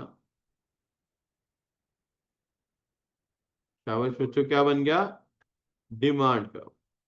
क्या एक्सप्रेस करता है बताओ, कि अगर प्राइस कम होगी यानी प्राइस ओरिजिन की तरफ आएगी तो डिमांड ओरिजिन से किधर जाएगी बच्चों, दूर चली जाएगी। और अगर प्राइस डिमांड से दूर गई, ओरिजिन से सॉरी दूर गई, तो डिमांड ओरिजिन के, तो क्या रिलेशनशिप हुआ बच्चों, इनवर्स नेगेटिव वाई। प्राइस कम होगी तो डिमांड ज्यादा, और अगर प्राइस ज्यादा होगी डिमांड, और प्राइस ओरिजिन की तरफ आई तो डिमांड ओरिजिन से दूर जाएगी, और प्राइस ओरिजिन से दूर गई तो डिमांड ओरिजिन के करीब आ जाएगी, राइट बच्चों। इसको क्या कहेंगे, क्या कहेंगे बच्चों, लॉ ऑफ डिमांड। बात समझ आ रही है, बिल्कुल क्लियर। अच्छा अब देखो, ये मार्केट डिमांड कर्व भी यही शो कर रही है। मार्केट डिमांड कर्व में क्या होता है, कंज्यूमर ए की डिमांड बी की डिमांड हमने जमा कर दी, जमा करके ये क्या बन गया समेशन डिमांड, यानी कि मार्केट डिमांड कर्व। और ये भी यही बताएगी क्या, कि अगर प्राइस कम हुई, अगर प्राइस कम हुई तो डिमांड क्या होगी बच्चों। तो जब ये यही बता रही तो हमें इसको इतना को पढ़ने की जरूरत नहीं है, वही चीज। और अगर प्राइस बढ़ गई तो डिमांड क्या हो जाएगी, शाबाश, कम हो जाएगी, राइट जी। सिर्फ यही समझेंगे कि जो जो मार्केट डिमांड का है मुख्तलिफ कंज्यूमर्स की डिमांड का क्या है, मजमूआ, राइट जी। नो प्रॉब्लम, यहां तक बात समझ आ गई। तो आज के इसके टॉपिक्स में हमने अभी तक क्या समझा, डिमांड, लॉ ऑफ डिमांड क्या है, उसके मुतालिका जो वेरिएबल उसको इफेक्ट कर रहे हैं वो कौन से हैं, ठीक है जी। अच्छा अब बस चीजें ऐसी, इस पर लॉ ऑफ डिमांड अप्लाई नहीं होता, बस चीजें इसमें लॉ ऑफ डिमांड अप्लाई नहीं होता। कौन सी चीजें ऐसी इस पर लॉ ऑफ डिमांड अप्लाई नहीं होता, तो सबसे पहले हम देखते हैं इनको, कौन कौन सी चीजें में लॉ ऑफ डिमांड अप्लाई नहीं होता। देखो बच्चों, नेसेसिटीज ऑफ लाइफ पे लॉ ऑफ डिमांड बहुत हद तक अप्लाई नहीं होता। क्यों नहीं होता बच्चों, देखिए एक्सेप्शंस क्या होती हैं, लिमिटेशंस क्या होती हैं, शाबाश, जिन पे चीजें अमल नहीं करती, यानी कि आप ये कह सकते हैं कि चीजें उन पर अमल दरामद नहीं कर सकती। जैसे मोटरसाइकिल सड़क पे चल तो सकती है, उड़ नहीं सकती। आप जितनी मर्जी कोशिश कर ले, एक व्हील कभी कभी लोग उठा भी लेते हैं, तब भी जो दूसरा व्हील है वो सड़क को छोड़ता, और अगर वो छोड़ दे तो फिर बंदा नहीं छोड़, बंदा छूट जाता है ना बच्चों। लेकिन मोटरसाइकिल कभी उड़ी है, नहीं उड़ी, उड़ नहीं सकती, लिमिटेशन। इसी तरह लॉ ऑफ डिमांड नेसेसिटीज पे अप्लाई नहीं होगा, ज्यादा थोड़ा बहुत होगा, ज्यादा नहीं होगा। क्यों नहीं होगा बताओ, अगर डबल रोटी बहुत महंगी हो जाए तो घर वाले क्या कहेंगे, डबल रोटी कम खाओ, कभी नहीं कहेंगे, क्यों, जरूरियाते जिंदगी है, खाएगा नहीं तो जिएगा कैसे, राइट बच्चों। अच्छा अगर लग्जरी गुड्स है, उसमें भी लॉ ऑफ डिमांड अप्लाई नहीं होता, क्योंकि लग्जरी चीज वो खरीदते हैं जिन्हें आमदनी की परवाह ही नहीं है, कीमत की परवाह ही नहीं, लिहाजा उस पर भी अप्लाई नहीं होगा। नेसेसिटी पे भी अप्लाई नहीं होगा, क्योंकि वो तो खरीदनी खरीदनी है। अब ये तो नहीं कि महंगाई होगी तो आपके गंदुम कम खाओ आटा कम खाओ, ये तो नहीं हो सकता, क्या हाल है बच्चों। और इसी तरह लग्जरी पे भी असर नहीं होगा, क्यों नहीं होगा, एक्सट्रीम लग्जरी की बात हो रही है, एक्सेप्शंस की बात कर रहा हूँ, यूनिक की। तो यूनिक चीजों पर असर नहीं होता है, जैसे रोल्स रॉयस हो गई, रोलेक्स की घड़ी हो गई, महंगी भी हो जाए तो उन लोगों ने कभी कीमत देखी नहीं, उनका तो जब दिल चाहे चीज खरीद लेते हैं। अच्छा बच्चों, अगर एक भी अजम्पशन रिलैक्स कर दी, कौन सी वाली, ये जो आपने यहाँ लिखी थी, ये सारी अजम्पशन, इनमें से एक भी रिलैक्स कर दी तो लॉ ऑफ डिमांड काम नहीं करेगा। जैसे उसने इनकम की मिसाल दी है, कि कोई चीज महंगी हो गई, आप खरीदेंगे तो महंगी होने पे क्या होना चाहिए था, क्या होना चाहिए था, डिमांड कम होनी चाहिए। लेकिन अगर फोन आ जाए पापा का बोनस मिल गया तो आप परवाह करेंगे नहीं, तो फिर नतीजा ये है कि हम कहते हैं कि कांस्टेंट होगा तो काम चलेगी, नहीं तो ला काम ही नहीं करेगा। और अगर कस्टमर लेजी हो और उसको पिछली कीमत याद ही ना हो, तो तब भी ला काम नहीं करेगा। और अगर अनसर्टेनिटी हो गई फलां चीज शायद कल मिलेगी नहीं, तो तब भी ला काम नहीं करेगा। जो कि अनसर्टेनिटी में लोग महंगी चीज भी क्या करते हैं बच्चों, अनसर्टेनिटी में लोग महंगी चीज भी खरीद लेते हैं। क्यों? क्योंकि ला काम नहीं करता। तो कभी आप रियल एस्टेट वाले के पास जाए ना, वो अनसर्टेनिटी क्रिएट करेगा हमेशा आपके सामने, और वो अनसर्टेनिटी पैदा करके आपको ऐसा माहौल देगा कि आप चीज सस्ती चीज भी महंगी ले लेंगे। वो आपसे कहेगा ये दुनिया का आखिरी प्लाट है, अगर तुमने ले लिया ना तो तेरा घर बनेगा और तू मुझे याद करेगा। याद आप वैसे भी उसको करेंगी, लेकिन अगर तूने ना खरीदा तो तेरा कभी घर ही नहीं बन सकेगा। ये गोल्डन मौका है और ये आखिरी मौका है, आज का ही मौका है, बस आज है। चार बंदे और पीछे लगे हुए हैं, वो तुमसे ज्यादा पैसे दे रहे हैं, मैंने हाँ कर देनी है, तो फौरन आ जा। वो ऐसे करेंगे, नतीजा क्या होगा? तो अनसर्टेनिटी पैदा कर दी ना उसने। कभी ना सोचो, जो किस्मत में है वो मिल ही जाना है। हर चीज का रेट 2 से 3 जगह से पता करो, अदरवाइज क्या है, नुकसान ही नुकसान है। जी मेरी हमशीरा ने एक बार बुलाया, बड़ा यंग था, बोला प्लाट लेना है। तो पंजाब सोसाइटी कॉलेज रोड में प्लाट 1,75,000 का लिया, 1,75,000 का ले लिया। और 75,000 का उस जमाने वापडाडोन में 5 मरले का था। वापडाडोन is much better society than the Punjab society report. उतने में वहां 10 मरले का कनाल आ जाना, देन टाइम उतने में 10 मरले का आ जाना, सोसाइटी भी अच्छी थी। तो ये कंफ्यूज अनसर्टेनिटी जहां हो वहां तो होगी। हम हाँ ये अनसर्टेनिटी में फंसना नहीं चाहिए, चीज गलत आ जाए। अच्छा बच्चों, लॉ ऑफ डिमांड की प्रैक्टिकल इंपॉर्टेंस है। अब आप कहीं भी बैठोगे तो चीज की प्राइस डिटरमिन कर सकोगे? क्या हाल है? सोच तो सकोगे ना कि प्राइस बढ़ाने पे डिमांड कम होगी, कुछ तो सोच सकोगे। तो लिहाजा आज के बाद आप प्राइस डिटरमिन करने की पोजीशन में कुछ हद तक आ गए। और फर्म्स डिसीजन मेकिंग जब करती है तो उसे अपनी प्लानिंग के लिए लॉ ऑफ डिमांड की जरूरत पड़ती है कि अगर मैंने प्राइस बढ़ाई तो सेल पे कितना असर पड़ेगा, और अगर उस सेल पे असर पड़ा तो उससे मेरा कितना रेवेन्यू इफेक्ट होगा। क्या हाल है बच्चों, है कि नहीं? और गवर्नमेंट के टैक्सेशन में भी इसकी क्या होगी, अहमियत होगी कि नहीं होगी? गवर्नमेंट जब टैक्स लगाएगी तो वो देख लेगी यार टैक्स इतना ना लगा देना कि डिमांड कम हो जाए, चीज बिके ही ना। क्या हाल है बच्चों? क्यों भाई, है कि नहीं? जैसे हमारे मुल्क में गाड़ियां नहीं बिक रही और गाड़ियां क्यों नहीं बिक रही कि सुजुकी वालों ने, कल परसों में सुजुकी वालों ने बताया यार हम सिर्फ 18 लाख की गाड़ी दे रहे हैं, हम गाड़ी महंगी नहीं दे रहे, बाकी गवर्नमेंट का टैक्स है यार, हमारे नहीं है पैसे।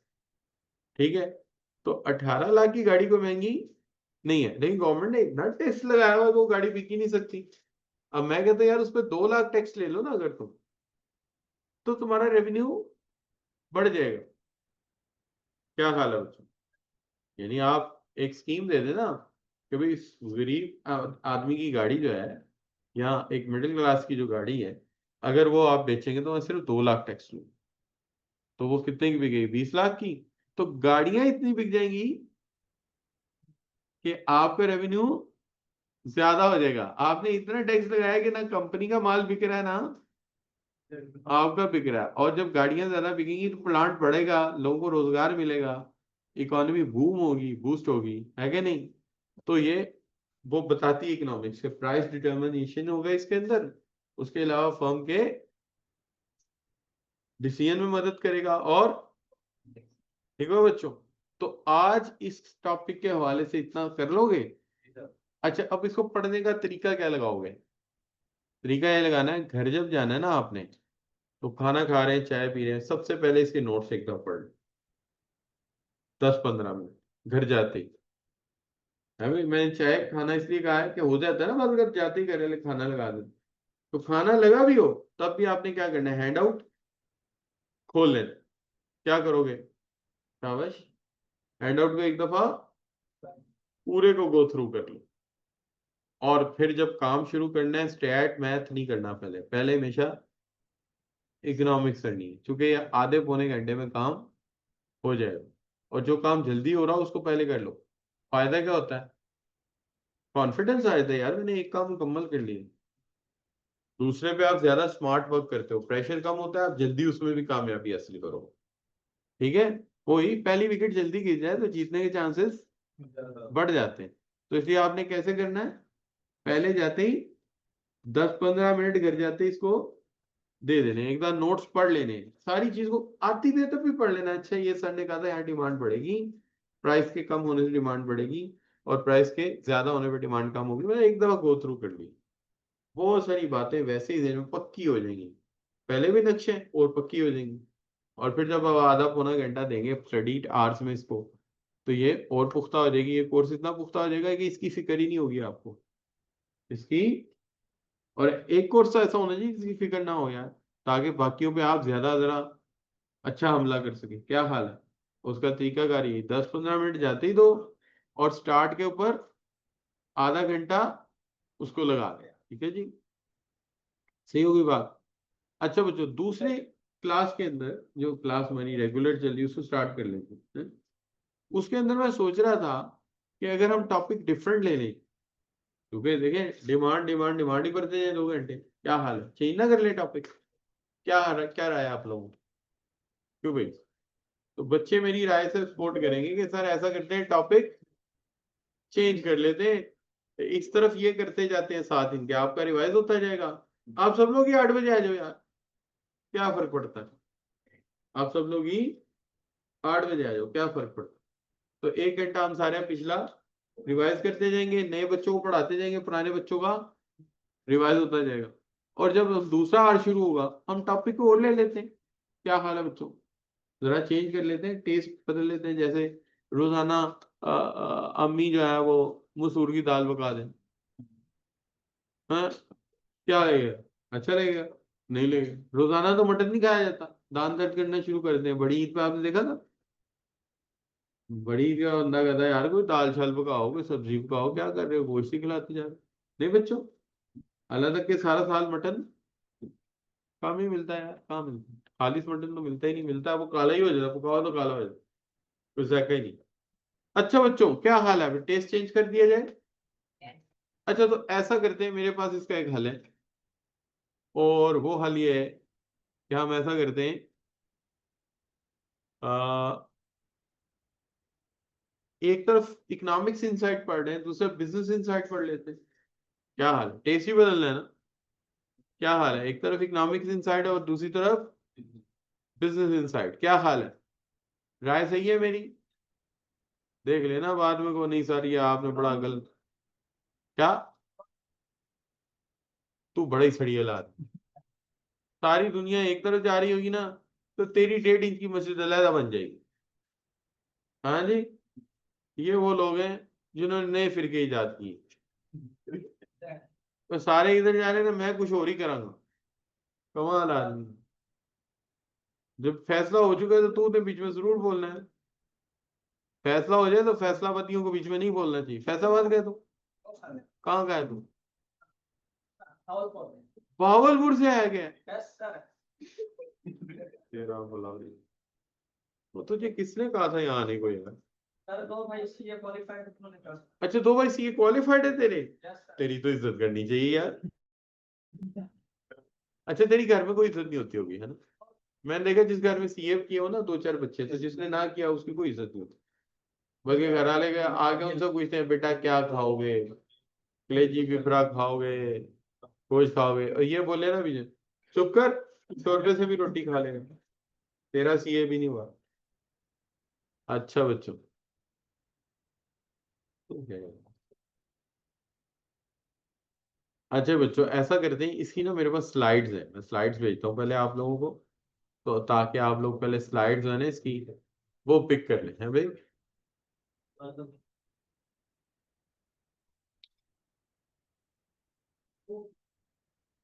सर ग्रुप में भी ऐड नहीं है। ग्रुप में आप लोग ऐड नहीं, क्यों? पैसा जी को बताया था लेकिन उसने अभी तक ये कल बताया था उसने ऐड करें। कमाल आदमी यार, आप लोग ग्रुप में ऐड नहीं, क्यों ऐड नहीं किया आप लोगों? बेटी आप भी ऐड नहीं ग्रुप? है, एक में ऐड हो गई आप, भाई मैंने बस लिंक भेजे थे, रिक्वेस्ट की है, एक्सेप्ट की। आपने भेजी हुई एक्सेप्ट नहीं हुई, चेक करेगा ना बैच 20।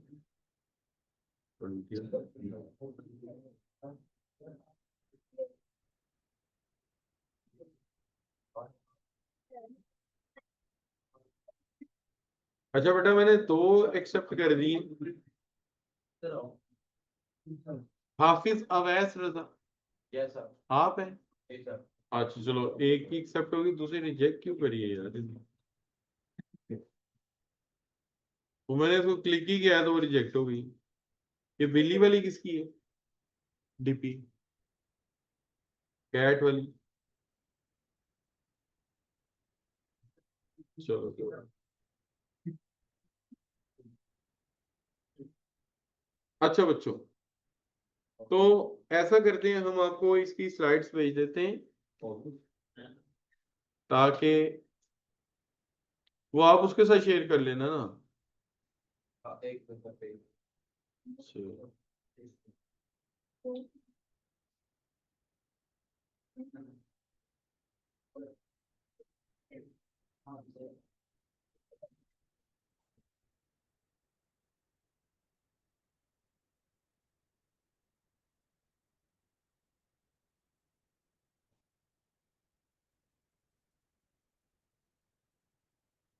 अच्छा बच्चों, तो हम इसकी स्लाइड्स आपको मैंने भेजी हैं।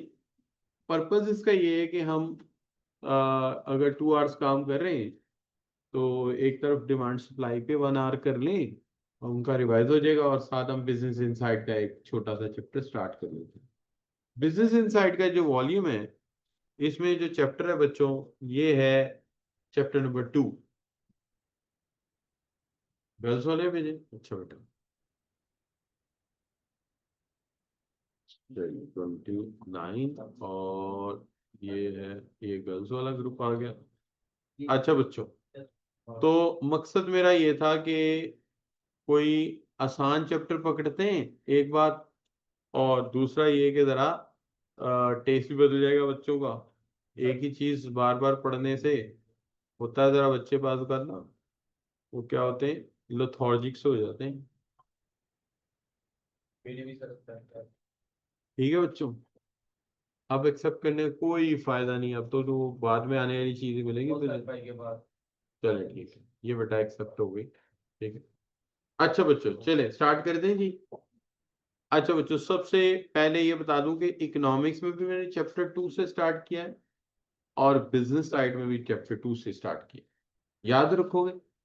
चैप्टर 1 दोनों जगह मैंने पेंडिंग रखा है, ठीक है।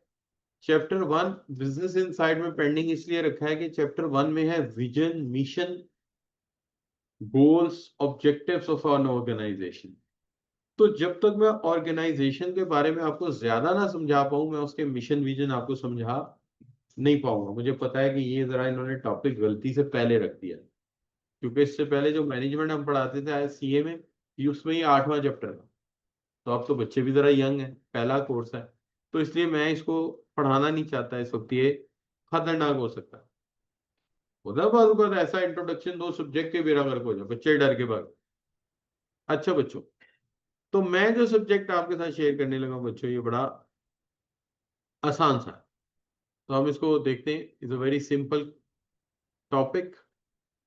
ये बच्चों इस चैप्टर में डिफरेंट बिजनेस ऑर्गेनाइजेशंस का इंट्रोडक्शन। तो जाहिर बात है, सबसे अच्छा क्या है, ऑर्गेनाइजेशन का मिशन बताने से पहले डिफरेंट ऑर्गेनाइजेशन का इंट्रोडक्शन करा दो बच्चे को। तो आज डिफरेंट ऑर्गेनाइजेशन का इंट्रोडक्शन कराते हैं आपके साथ, बिस्मिल्लाह। अच्छा बच्चों, सबसे पहले हम बात करते हैं बच्चों सोल प्रोप्राइटरशिप पे। किस चीज पे बच्चों, सोल प्रोप्राइटरशिप। सोल प्रोप्राइटरशिप एक ऐसा कारोबार है जिसके अंदर एक अकेला बंदा कारोबार चला रहा होगा। क्या बच्चों, एक when entrepreneur establish a business, they must decide on form of business ownership। जब भी हम कारोबार को सेट करते हैं तो हम तय करते हैं कारोबार किसका होगा, कारोबार किसका होगा। कारोबार का मालिक कौन होगा? क्यों? क्योंकि कारोबार आज नहीं कल चल जाएगा, और जब चलेगा तो मुनाफा आएगा। मुनाफा आएगा तो सोचेंगे मुनाफा किसके पास है। क्या हाल है बच्चों? सही बात है। क्यों भाई, है कि नहीं? तो इसलिए कारोबार की मलकियत मुख्तलिफ होती है, कारोबार की मलकियत मुख्तलिफ होती है। मिसाल के तौर पे बाज़ औक़ात कारोबार का मालिक सिर्फ एक ही बंदा होता है, तो जब एक ही बंदा मालिक हो तो उसको क्या कहेंगे? और अगर दोस्तों ने मिलकर कारोबार किया तो पार्टनरशिप। और अगर बच्चों उसके शेयर्स मार्केट में बिक रहे हैं फिर उसको कॉरपोरेशन कहेंगे, लिमिटेड लायबिलिटी कंपनी कहेंगे। राइट बच्चों, तो 3 शक्लें कारोबार की हमारे कोर्स में आई। कौन कौन सी? Sole proprietorship. सोल प्रोप्राइटरशिप क्या है बच्चों? एक अकेला बंदा मालिक है भाई। और कभी कभी दोस्त मिलके कारोबार करते हैं, अच्छा भाई, मिलके पैसे मिलाते हैं और जो मुनाफा आएगा बांट लेंगे। क्या हाल? पार्टनरशिप। और जिन जो बड़ी बड़ी कंपनियां हैं, नेस्ले, पैकेजेस, वो क्या है? कॉरपोरेशन। राइट बच्चों, ये 3 ही शक्लें हमारे चैप्टर नंबर 2 में बिजनेस इनसाइड में इंट्रोड्यूस कराई गई। 3 ही शक्लें इंट्रोड्यूस कराई गई। कौन कौन सी?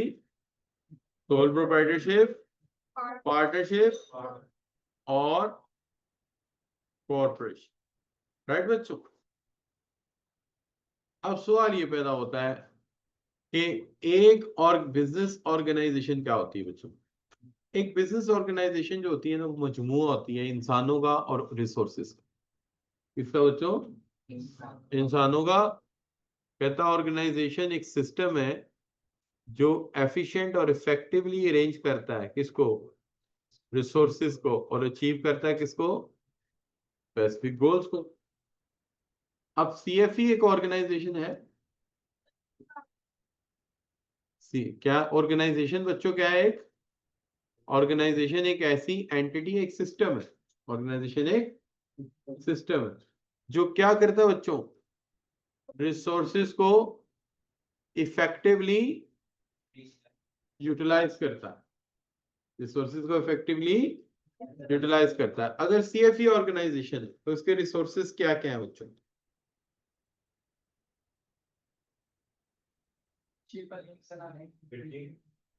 बिल्डिंग रिसोर्स है। और बच्चों? प्रोजेक्टर रिसोर्स है। लैब भी रिसोर्सेज है। टीचर ह्यूमन रिसोर्स है, वो भी रिसोर्स है। हम इन सबको क्या करते हैं? बेक्सअप बहुत बड़ी रिसोर्स है, बहुत बड़ी। अच्छा बच्चों, सही बात है, बेक्सअप ना हमारा काम नहीं चलता। वही कहते हैं उठ मुंडे आज क्लास पढ़ा। अच्छा बच्चों, तो आपको इतराज? मुझे नहीं कहते, किसी और का उठ मुंडे तो। अच्छा बच्चों, चलिए। तो क्या है? An organisation is a system. Organisation क्या है? सिस्टम। क्या करता है बच्चों?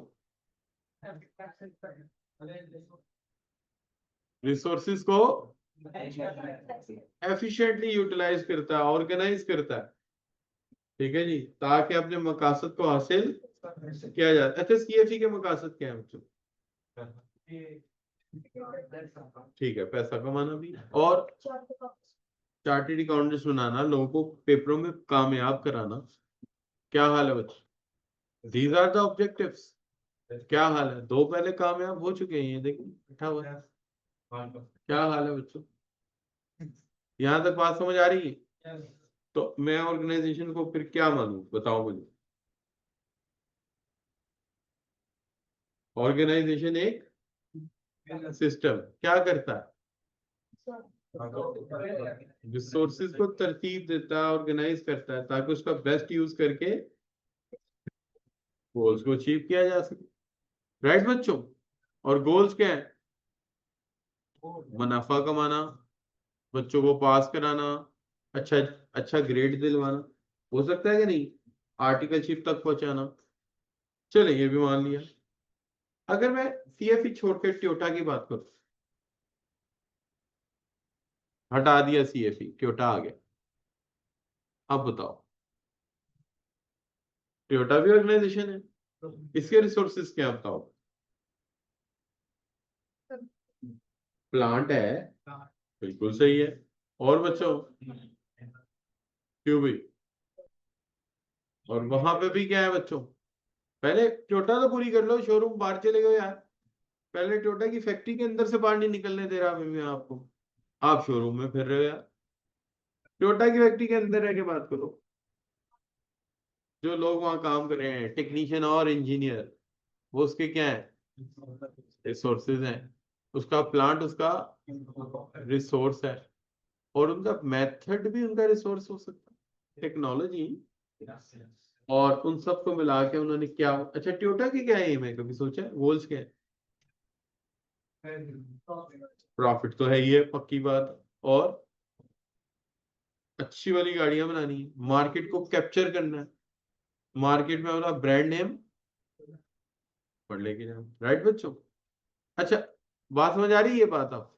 चलो ये तो अच्छा हो गया। अच्छा जी, अब ये हमें आगे करने की सी जरूरत नहीं, इसको भी छोड़ देते हैं, हम सीधा आते हैं हम अपने असल टॉपिक की तरफ। अच्छा बच्चों, sole proprietorship. Sole proprietor is an individual who owns and run their own business, potentially implying few people। क्या ख्याल है बच्चों, ये समझ आ रही बात की? सोल प्रोप्राइटर एक बंदा है, अपना कारोबार चलाता है, और बच्चों कारोबार चलाता है पोटेंशियली, और एम्प्लॉय करता है चंद एक लोगों को। क्या हाल है बच्चों? कभी आपने सोचा कि आप जॉब करेंगे कि कारोबार करेंगे? कारोबार करेंगे। अगर जॉब कर भी ली तो बाद में क्या करेंगे? ना कारोबार करेंगे। क्या हाल है बच्चों, अच्छी बात है कि नहीं? तो फिर हमें अभी से सीखना चाहिए ना, कारोबार के बारे में ज्यादा से ज्यादा पढ़ना चाहिए। जितना पढ़ेंगे उतना अच्छा बिजनेस चलाएंगे। तो देखिए, ये भी आपकी तरह के एक इंसान है, खूबसूरत है, देखो टाई लगा के बैठा है। और ये क्या करना चाहता है?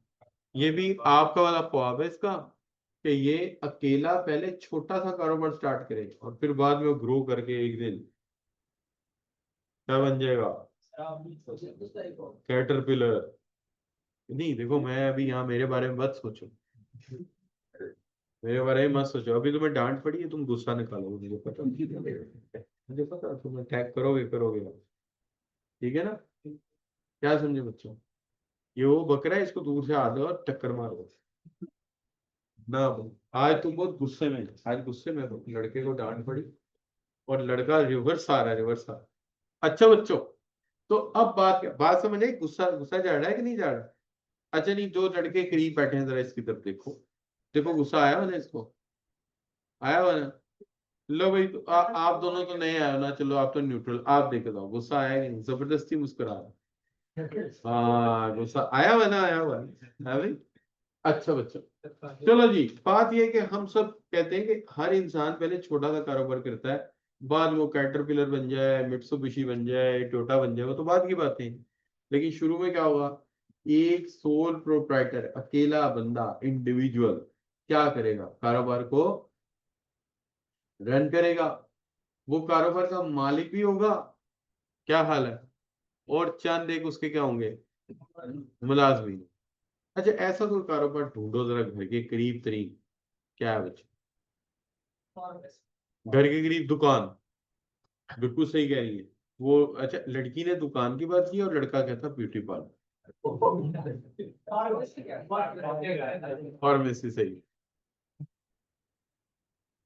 अच्छा बच्चों, वैसे वो पार्लर भी यही चीज है, और फार्मेसी भी यही चीज है।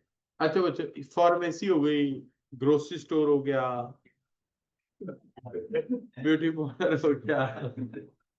अच्छा नहीं, आप तो उसको पार्लर नहीं, कुछ और कहते हैं मेरा ख्याल, सिलोन कहते हैं।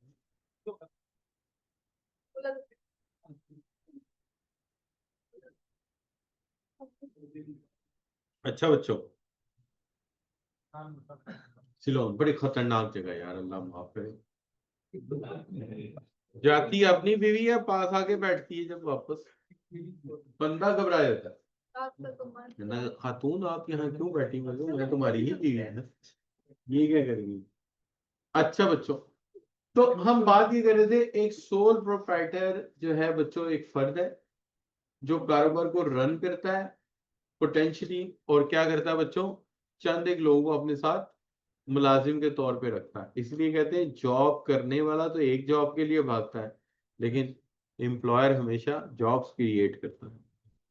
अच्छा बच्चों, तो चंद एक वर्कर्स होते हैं हमारे यहाँ, करीब कॉर्नर पे ग्रोसरी स्टोर है, लकी स्टोर उसका नाम है, कुदरतुल्लाह साहब की दुकान है, उन्होंने 4 बंदे साथ रखे हुए हैं, ठीक है, दालें चावल वगैरह, ग्रोसरी जनरल स्टोर आर्टिकल बेचते हैं।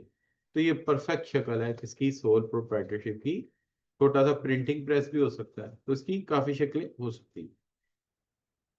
अब मसला ये कि हम देखते हैं कि इसमें कुछ फैक्टर उसने डिस्कस किए, फीचर। कहता है सबसे पहली बात ये है कि इस कारोबार को सेट करना जो है ना वो बड़ा आसान है, ईज ऑफ सेटअप है। क्यों, मतलब there are no legal formalities, इसकी कोई लीगल फॉर्मेलिटी नहीं है। क्यों लीगल फॉर्मेलिटी नहीं, कारोबार आप खुद कोई एंटिटी है ही नहीं, आप एंटिटी हैं और कारोबार आपके साथ हो बसता है। बल्कि इस कारोबार की टैक्स रिटर्न ही कोई नहीं है, इस कारोबार की कोई टैक्स रिटर्न नहीं है। आप अपने नाम से रिटर्न फाइल करते हुए बताएंगे कि आपको स्टोर से कितने पैसे बचे। गॉट इट जी। तो इस कारोबार को स्टैब्लिश करने में कोई लीगल फॉर्मेलिटी नहीं है। लेकिन अगर आपने कंपनी लॉन्च करनी होती तो फिर क्या करना पड़ता, आपको बकायदा SECP के ऑफिस जाना पड़ता, ठीक है। यानी आप समझिए एक एजेंसी है जहां जाके पहले कंपनी को रजिस्टर्ड कराना पड़ता, फिर उससे रजिस्ट्रेशन कराने के बाद वो डॉक्यूमेंट लाके बैंक अकाउंट, बैंक में जाते हैं, बैंक अकाउंट खुलता कंपनी का। तो लंबा काम है, उसके लिए पहले वकील को लेके आओ, कोई कंपनी लॉयर हायर करो, किसी लीगल कंसल्टेंट से बात करो, फिर जाके कंपनी एस्टेब्लिश होगी। ठीक है बच्चों, इसके लिए कोई फॉर्मेलिटी नहीं है। तो कहते हैं कि it is, there is no legal formality required to establish sole proprietorship, making it straightforward to start। दुकान ली, सामान लाए और कारोबार शुरू। तो मुझे याद है मेरे अब्बा जी ने जब अपना पहला कारोबार छोड़ा ना, तो थोड़े दिनों बाद बोले बशर यार मैंने ना, मेरा दिल चाह रहा है मैं काम करूं। तो अब्बा जी आप अब क्या काम करेंगे यार, वो बड़ा आसान सा एक काम मेरे ज़हन में है, तो वो तू मुझे करा दे। अच्छा क्या करा दे, बोले मुझे तू जनरल स्टोर खोल दे। मैं बड़ा समझाया, मैं कहा भूलिए वो काम नहीं है आपके बस का। बोले नहीं नहीं तू मुझे खोल के दे मैं चलाऊंगा। तो चलो ठीक है।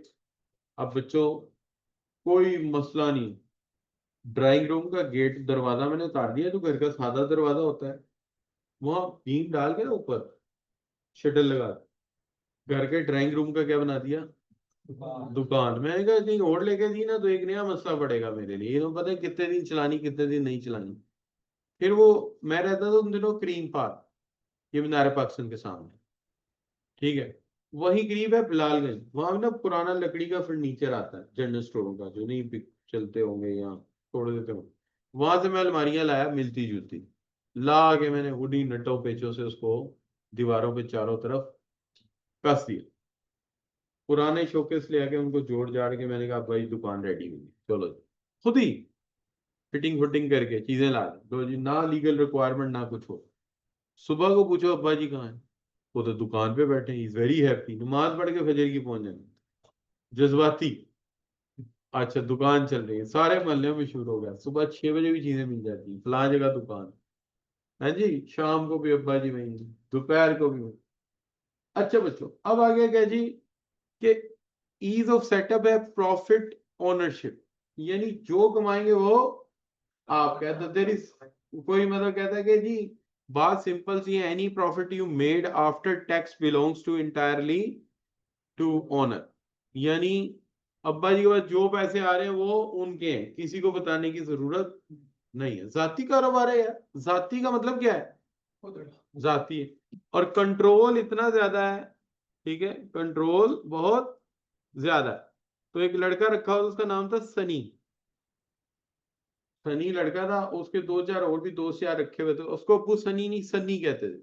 ओए सन्नी, वो सन्नी ने भागा ना, वो सन्नी एक होती है प्लास टाइप की, वो अब्बू को वही आती थी। अब्बू को सोता है, अब्बू जी सर नाम सनी है। वो यार सन्नी ਹੁੰਦਾ है बस, ठीक है। अच्छा सन्नी किधर है? अब्बा जी ने खींच के रखा हुआ था फुल, वो कितने मर गए हैं, इधर आ।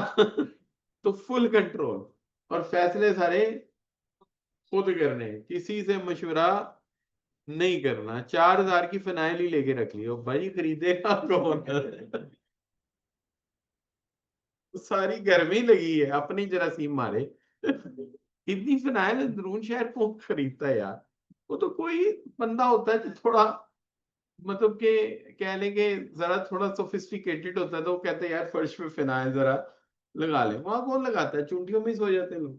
अच्छा बच्चों, सो यू सी, अब वो कह जी के मतलब ईज ऑफ सेटअप है, आसानी से सेटअप हो गया, कंट्रोल पूरा अपने हाथ में, और जो कमाना है वो अपने, और फैसले खुद करने हैं, चाहे 4,000 की फिनाइल ले लो, पैसे भी फंसे, चीज भी नहीं बिकी। अच्छा बच्चों, अट्रैक्शन ऑफ इंडिपेंडेंस। इंडिपेंडेंस क्या है भाई? मर्जी तुम्हारी। अक्सर देखता हूँ ड्रामों में क्या होता है, हीरोइन आती है, अभी आपने वो देखा होगा परिजात ड्रामा, तो अपने बिजनेस का यही फायदा है ना। हीरोइन आ गई, उसने कहा हेलो एक्सक्यूज मी, आज मेरी सारी अपॉइंटमेंट कैंसिल कर दो। मेरा बड़ा दिल चाहता है कैसा हो कि आज मेरी सारी अपॉइंटमेंट कैंसिल कर दो। कम वक्त यहाँ तो देख सब चलो क्लास। अच्छा बच्चों, तो हम ये कहते हैं कि ना इसमें इंडिपेंडेंस है, कि आपको दिल चाहे तो काम करो, दिल चाहे तो ना करो। तो जो इंडिपेंडेंस है वो क्या है? फ्रीडम है तुम्हारा, ऑपरेट द बिजनेस जैसा तुम्हारा दिल चाहे, as you desire, major appeal of being sole proprietor, तो आपकी अपनी मर्जी। अच्छा, जैसे एक दिन हमारे अब्बा जी गए तो शादी गए ना चीजें लेने, तो भाई को जाने ही देता, मैं खुद ही लाता हूँ, चाहे शोल्डर पर उठानी पड़े, पांडी कराना पड़े, जो भी खुद ही जाता हूँ। एक दिन चले गए वहां, टॉयज लेके आ गए, और भाई ये क्या ले आए? कहते यार बच्चे टॉयज मांगते हैं। इंडिपेंडेंस, जो मर्जी कर।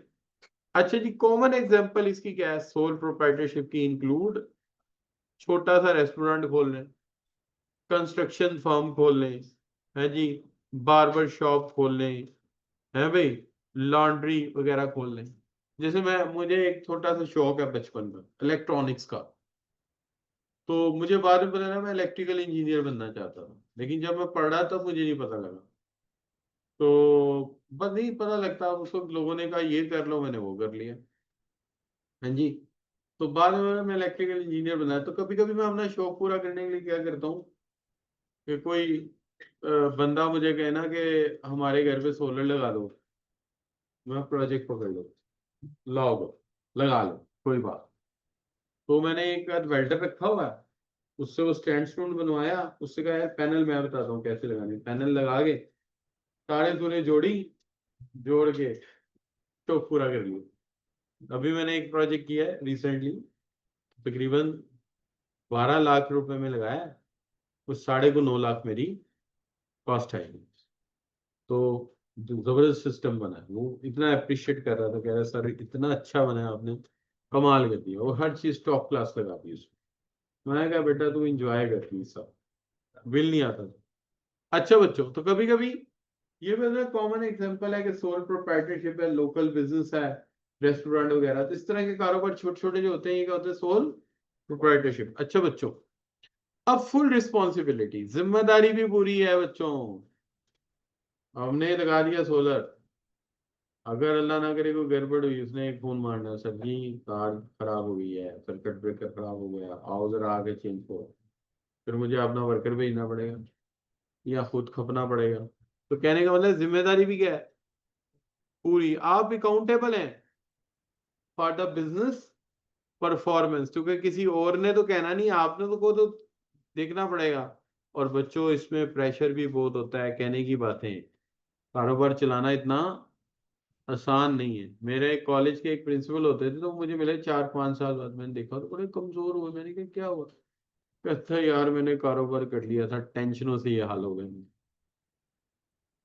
ठीक है, तो वो मतलब उनका पैकिंग का बिजनेस था, जैसे पैकेजेस का नहीं, इस टाइप का कारोबार था। लेकिन मैंने देखा वो बंदा बेचारा बिल्कुल ही सूखा पड़ा, प्रेशर बड़ा होता है कारोबार में। इसी तरह वो मैंने एक दफा किया था सैंडल का कारोबार, जूतों और सैंडल का। तकरीबन कोई कोविड ना आता तो चलता रहना था, 6 मिलियन का नुकसान करके फिर बंद कर दिया। 6 मिलियन, बंदे ही गायब हो गए कोविड में, दुकान ही गायब हो गई जिनको माल दिया हुआ था, पैसे आए ही नहीं। अच्छा बच्चों, तो बात बात ये होता है कि इसके अंदर फुल जिम्मेदारी आपकी है। हाँ, फ्लेक्सिबल आवर्स हैं, आप वर्किंग आवर्स अपनी मर्जी के मुताबिक कर सकते हो। जैसे मैंने बताया, मेरे अब्बा जी ने स्टोर खोल लिया, तो शुरू शुरू हर वक्त ही बैठे रहते थे, तो बाद में कहने लगे यार मैं थक जाना। मैं कहा भाई मैंने तो शुरू ही कहा था आपसे कि इसका कोई फिक्स टाइम कर लें।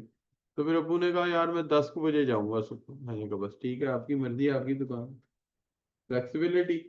उसके बाद दोपहर को भी मैं सोऊंगा। मैंने कहा सो जाना। ठीक है जी, तो ये है सिचुएशन। अब कंटिन्यूस मॉनिटरिंग है, कमिटमेंट है कि बिजनेस शुरू कर दिया तो इसको सक्सेसफुली चलाने के लिए आपको क्या करना पड़ेगा, कॉन्टिन्यूसली मॉनिटर करना पड़ेगा, वरना अदरवाइज क्या होगा, ऑपरेशंस परफॉर्मेंस उसकी खराब होती जाएगी। अगर टाइमली हम चीजों को मैनेज नहीं करेंगे तो काम खराब हो जाएगा। अच्छा बच्चों, ठीक होगी बात। अब आ जाए आप, अगर आप कारोबार करना चाहते हो ना बच्चों, आपके अंदर स्ट्रॉन्ग लीडरशिप स्किल्स होनी चाहिए। यानी आपने एम्प्लॉयज को साथ लेके चलना है। तो साथ लेके चलना है तो आपके पास क्या होनी चाहिए, स्ट्रॉन्ग लीडरशिप स्किल्स होनी चाहिए ना, कि भाई आप जो भी काम कर रहे हो उसके अंदर अपने आप को ज्यादा बेहतर इन्वॉल्व करो। और दूसरी बात यह है कि लीडरशिप स्किल्स क्या होती हैं बच्चों, कोई अंदाजा बता सकते हो। फर्ज करो आप किसी के पास जॉब कर रहे हो, आपका एक बॉस है। अच्छा, क्या वो लीडर भी है? क्या हाल है बच्चों? क्यों जी? मैं कहता हूँ यार बॉस है, लीडर नहीं हो सकता। हो भी सकता है, नहीं भी हो सकता। तो फिर मुझे बॉस में और लीडर में फर्क नहीं समझ आ रहा, ये कौन समझा रहा है? क्या हाल है बच्चों? ठीक है, लेकिन फर्क भी तो समझ आए ना। लीडर का मतलब यही बात बताना कैसे काम होगा, तो वो तो दोनों बता रहे हैं। फर्क क्या हो बच्चों, लीडर में और बॉस में क्या फर्क होगा, सोचें। जी जी बेटे, बोले बोले शाबाश। ये बड़ा अच्छी बात है, तो बताइए। वो सिर्फ हुक्म देता है और लीडर रहनुमाई करता है। ठीक है, ये अल्फाज में बड़ी बातें छुपी हुई हैं। पहली बात ये छुपी हुई है कि बॉस ऑर्डर करेगा और आप उसका ऑर्डर मानेंगे। क्यों? क्यों मानेंगे? बॉस है, सुबह 8 बजे आओ, 5 बजे जाओ, किसने कहा है? बॉस ने कहा है, आप उसका हुक्म मानेंगे। लेकिन 5 बजे के बाद उसका हुक्म मानेंगे नहीं, क्यों? बॉस है ना। अच्छा, अगर लीडर होता तो फिर मान लेते। अच्छा, बॉस की बात इसलिए मानते हैं कि उसके पास अथॉरिटी। बॉस की बात किस लिए मानते हैं, कि उसके पास अथॉरिटी। क्या? अगर नहीं मानेंगे तो डिसमिस कर देगा। लीडर अथॉरिटी इस्तेमाल ही नहीं करता। लीडर अथॉरिटी अगर हो, चाहे वो आपका बॉस भी है, अगर वो लीडर है अपनी अथॉरिटी इस्तेमाल नहीं करेगा, वो आपको इंस्पायर करेगा। और उसकी बात आप क्यों मानेंगे? ताकि उससे इल्म सीख सके, उससे चीजें सीख सके। इसका मतलब है लीडर कभी प्रेशराइज करता ही नहीं है, लीडर कभी ताकत का इस्तेमाल करता ही नहीं है। बॉसेस ताकत का इस्तेमाल है। लीडर हमेशा अपने इल्म से, अपनी सोच से दूसरों को इंस्पायर करता। और इंस्पायर करने के बाद आप उसकी बात इसलिए मानते हैं कि वो आपका दोस्त है, आपको काम सिखाता है, आपको अच्छी बात बताता है, और आपकी वही रहनुमाई करता है।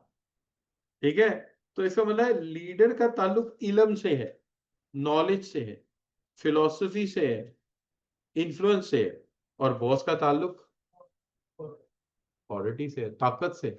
उस ताकत की बुनियाद पे वो कहता है चलो ये काम करो, हम वो काम करना शुरू कर देते हैं। सही बच्चों, तो ये फर्क हो गया। तो आप अगर कारोबार करना चाहते हैं तो आपको क्या होना चाहिए? लीडर होना चाहिए। क्योंकि पास लोग आपके एम्प्लॉय होंगे, उनसे तो बात मनवा लोगे, लेकिन बाद लोग आपके एम्प्लॉय नहीं होंगे, उनसे बात कैसे मनवाओगे? सोचो। इखलाक से, अपनी बात से इंस्पायर करने से, और उनको फायदा पहुंचाने से। राइट बच्चों, अब बात आ गई रेलेवेंट एक्सपीरियंस। अगर आपको उस फील्ड में रेलेवेंट एक्सपीरियंस होगा तो कारोबार करना आसान होगा। आप पहले से किसी दोस्त भाई के साथ ग्रोसरी स्टोर पे काम कर रहे हैं, या अगर आप ऑडिट फर्म खोल रहे हैं तो पहले से ऑडिट फर्म में आप 10 साल काम कर चुके हैं। तो जब आपका काम वही होगा तो आपको उस इंडस्ट्री का एक्सपीरियंस भी होगा, और उसमें आपके कांटेक्ट भी होंगे। क्या ख्याल है बच्चों? लिंक्स भी होंगे, और आप उस बिजनेस के बिहेवियर, उसकी तमाम चीजों को समझते होंगे। तो हम रिपीट करते हैं बच्चों, कहां से? पहली बात क्या है? Ease of setup. ये छोटा कारोबार है, आसानी से सेटअप हो जाता है, इसके लिए ज्यादा सरमाया और लीगल रिक्वायरमेंट की जरूरत नहीं है, जैसे हमने शॉप बना ली थी। अच्छा, प्रॉफिट अगर होगा तो वो आपका है। अच्छा, कंट्रोल सारा आपका है। अट्रैक्शन क्या है? कारोबार इंडिपेंडेंट है, आप जब दिल चाहे बंद कर दें, चलाएं, छुट्टी करें, फ्लेक्सिबिलिटी आपके पास। क्या हाल है बच्चों? और फिर कॉमन एग्जांपल्स मैंने किस चीज की दी? बार्बर शॉप, ग्रोसरी स्टोर, छोटा प्रिंटिंग प्रेस। अच्छा बच्चों, अब आपकी पूरी पूरी जिम्मेदारी है, जो जो असाइनमेंट आप लेंगे वो आपने पूरी करके देनी है, और फिर फ्लेक्सिबिलिटी ऑफ आवर्स वही है, लेकिन मॉनिटरिंग आपको कॉन्टिन्यूस करनी है। अब बच्चों आ जाइए, आप पास क्या होनी चाहिए? लीडरशिप स्किल होनी चाहिए, और उस कारोबार का एक्सपीरियंस हो तो अच्छी बात है। इसके एडवांटेजेस अलग से फिर भी लिखे हैं किताब में। एडवांटेजेस लिखे हैं, सबसे पहले लिखता है ease and low cost of formation. क्या मतलब? कारोबार को कम पैसों में अब तक, यानी बहुत ज्यादा पैसों की जरूरत नहीं है। कम पैसों में भी छोटा कारोबार हो जाता है। जैसे बार्बर शॉप खोलनी हो तो क्या चाहिए?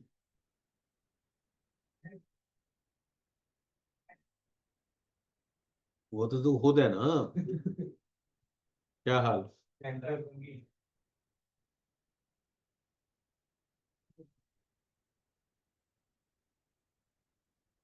आजकल के दौर में ना, उसको नाई नहीं कहते।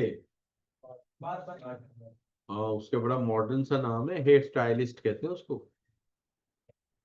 हेयर स्टाइलिस्ट कहते हैं। मैं कॉलेज पढ़ता था, गवर्नमेंट कॉलेज में, वहाँ एक लड़का मेरे साथ पढ़ता था। वो उनकी अंदरून, वो उधर भाटी गेट मेन पे ना, बहुत बड़ा उनका हेयर ड्रेसिंग शॉप थी, बहुत बड़ी। तो तकरीबन को मेरा ख्याल है 1500-2000 कुर्सियां लगी हुई थी वहाँ। तो वो लड़का जो है वो भी करता रहा काम साथ, वो इंटरमीडिएट कर रहा था हमारे साथ। फिर वो हांगकांग चला गया, वहां से वापस आया, फिर मेरी कोई इतनी मुलाकात नहीं हुई। फिर उसको ले लिया, ये ड्रामा इंडस्ट्री इसने ले लिया। तो उसका फिर वो जिम्मेदारी ये होती थी कि वो जो रोल प्ले करता है ना, उसकी वो मेकअप वैसे करना है। उससे पहले भी वो जो काम करता था वो यही करता था कि पहले जो बंदा आता था उसकी पर्सनैलिटी के मुताबिक कच्ची पेंसिल से, लेड पेंसिल से उसका स्केच बनाता। फिर स्केच बना के उसको डिफरेंट ऑप्शंस देता था कि आपकी जो दाढ़ी है अगर इस तरह कर दी जाए तो आपकी शक्ल ये बनेगी, अगर आपका हेयर स्टाइल ये कर दिया जाए तो ये। वो तो 2 4 5 स्केच देता था, और फिर वो बंदा उसमें से चूज करता था कि क्या चीज मेरी पर्सनैलिटी पे सूट कर रही है, और फिर वो बंदा काम करता था। तो फिर अल्टीमेटली वो, उसका जरा सोच भी बड़ी थी, बाहर पढ़ने भी गया, पढ़ के भी आया। फिर जब वापस आया तो फिर जाहिर है वो ड्रामा आर्ट वगैरह में वो चला गया। अब भी कहीं होगा मेरा ख्याल है। वो जो होता है ना, मेकअप करके जवान आदमी को बूढ़ा बना देते हैं, बूढ़े को जवान, कुछ ऐसा चक्कर होता ही है। अच्छा बच्चों, अब देखिए जैसे ये आपने शाहरुख खान का नाम सुना होगा, सलमान खान का। तो जब हम स्कूल में पढ़ते थे इनकी फिल्में तब भी आ रही थी, यानी जब हमारे ऊपर फिल्में देखने पर पाबंदी थी तब भी इनकी फिल्में आ रही। तो अब हम तकरीबन एजिंग हो रहे हैं, वो भी यंग है। तो मेकअप शेकअप ही होता होगा और क्या है। अच्छा बच्चों, so ease and low cost of formation, ज्यादा पैसे नहीं, दो कैंचियां पकड़ो, ये पकड़ो, चीजें पकड़ो, काम शुरू कर दो। अच्छा सीक्रेसी है क्या बच्चों? कारोबार के अंदर कमाई तो होती है ना? और अगर पुप्पो पूछ ले बेटा दुकान से क्या कमा रहे हो, बताने की जरूरत है? क्यों? जाती मसला, कारोबारी जाती। ठीक है, तो दो फायदे हो गए ना, एक तो आसानी से स्टैब्लिश हो जाएगा, दूसरा इसकी मालूमात कोई दिल चाहे तो शेयर करें, दिल चाहे तो ना करें यार, ये आपकी जाती मालूमात। और प्रॉफिट का डिस्ट्रीब्यूशन किसी से करना है? नहीं करना। पार्टनरशिप में सबसे बड़ी खराबी पता है क्या होती है? जब आप शुरू करते हैं तो आप कहते हैं अच्छा 25 लाख मुनाफा होगा। 25 लाख बड़ा मुनाफा, आप खुशी से शुरू करते हैं। लेकिन जब 5 पार्टनर में तकसीम होता है 5 लाख रह जाता है। यहाँ वो चीज नहीं है, आपको शेयरिंग नहीं करनी किसी से। दुनिया में शेयरिंग करना बड़ा मुश्किल काम है, जब चीजें तकसीम होती हैं तो बड़ी मुश्किल लगती है। तो कहते हैं the owner keeps all profit and decide how to use them without sharing with partner or shareholder. किसी पार्टनर या शेयर होल्डर से आपने इसे शेयर नहीं करना, ठीक है जी। और फ्लेक्सिबिलिटी एंड कंट्रोल है, owner has full control over decision allowing quick response to market change. मिसाल के तौर पे वो हमारे अब्बा जी की दुकान में बच्चे आ गए ना, तो बोले टॉयज चाहिए, अब्बा जी गए जाके टॉयज ला के रख दी। तो इसमें फ्लेक्सिबिलिटी है, जो फैसला करना है उसी वक्त हो जाना, कोई चक्कर नहीं, किसी से पूछने की जरूरत नहीं है, और प्रॉफिट डिस्ट्रीब्यूशन किसी से करनी नहीं। क्या हाल है बच्चों? तो फैसला जल्दी, और कस्टमर जो कहेगा आप उसको क्या करेंगे? Quick response. आपने कहना नहीं है, ठीक है, मेरा टीचर है उसमें जाकर कहूँ यार यहाँ तूने कफ नहीं लगाया, नहीं लगाया बेचारा, उसको क्या कुर्ते के बाजू बना दो, कुर्ते के बना दे। क्या हाल है बच्चों? है कि नहीं? अच्छा बच्चों, अब है फ्यूअर रेगुलेशंस। रेगुलेशन है गवर्नमेंट के, लेकिन क्या है, चांद एक, ज्यादा नहीं है। वही जो एलडीए ने बनाए हुए हैं, दुकान ज्यादा बाहर ना लाओ, शोकेस यहाँ रखो, ऐसी कुछ छोटी मोटी चीजें मोस्टली। और अगर फूड रिलेटेड चीज है तो खुराक का ख्याल रखो, बालों पे वो एक कवर सा पहना होता है वो जरूरी है। तो effective business with certain number of employees and stock issuing corporation, यानी कि ये तो है ही नहीं ना, ये तो आगे जाके आएगी, इसको छोड़े। और टैक्सेस के क्या होंगे बच्चों? बहुत थोड़े। कौन से टैक्सेस होंगे? आपने अपनी रिटर्न फाइल करनी है, जैसे असद साहब का जनरल स्टोर है ना, तो जनरल स्टोर की रिटर्न फाइल नहीं होगी, रिटर्न किसकी फाइल होगी? असद साहब की होगी। और असद साहब की फाइल के अंदर ही होगा कि इन्होंने स्टोर से भी इतने पैसे कमाए हैं, जॉब भी करते हैं, स्टोर से भी इन्होंने कमाए, उसके अंदर ही आ जाएंगे। तो profit are taxed as personal income, avoiding कोई कॉर्पोरेट टैक्स नहीं देने। और जब आपका दिल चाहे क्या करेंगे? क्या मतलब? डिसोल्यूशन का क्या मतलब हुआ? डिसोल्यूशन मतलब वो खत्म, जब बंद करना चाहे कर सकते हैं। जैसे अब्बा जी ने पहले टाइम कम किया, फिर एक दिन अब्बा जी कहा यार मेरे को नहीं है चल रहा, फिर मैंने क्या किया, दरवाजा मैंने ऊपर ही रखा हुआ था अभी। मुझे इंजाम पता था पहले ही, इसीलिए मैं शोकेस और वो जो था ना स्टोर का सामान सेकेंड हैंड ही लाया था, जहां से लाया था वो खड़ा, ठीक है, मोटरसाइकिल पे गया, सामान गद्दे टेढ़े पे डाला, और जाकर पहुंच गए उधर उसी जगह। उसने कहा यार ये आप पेंट हुआ हुआ वापस ले लो, ठीक है।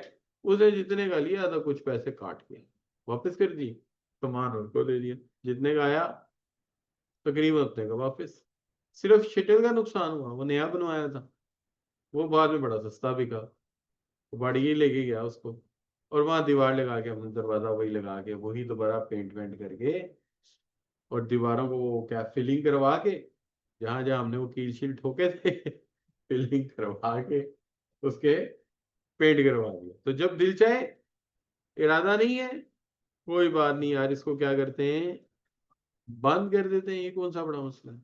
नहीं बच्चों, तो क्या फायदे हुए बच्चों कारोबार करने के? पहला फायदा, इजी आसानी से बन गया, कमाई तुम्हारी है, किसी को बताने की जरूरत नहीं है, सिक्रेसी है यार।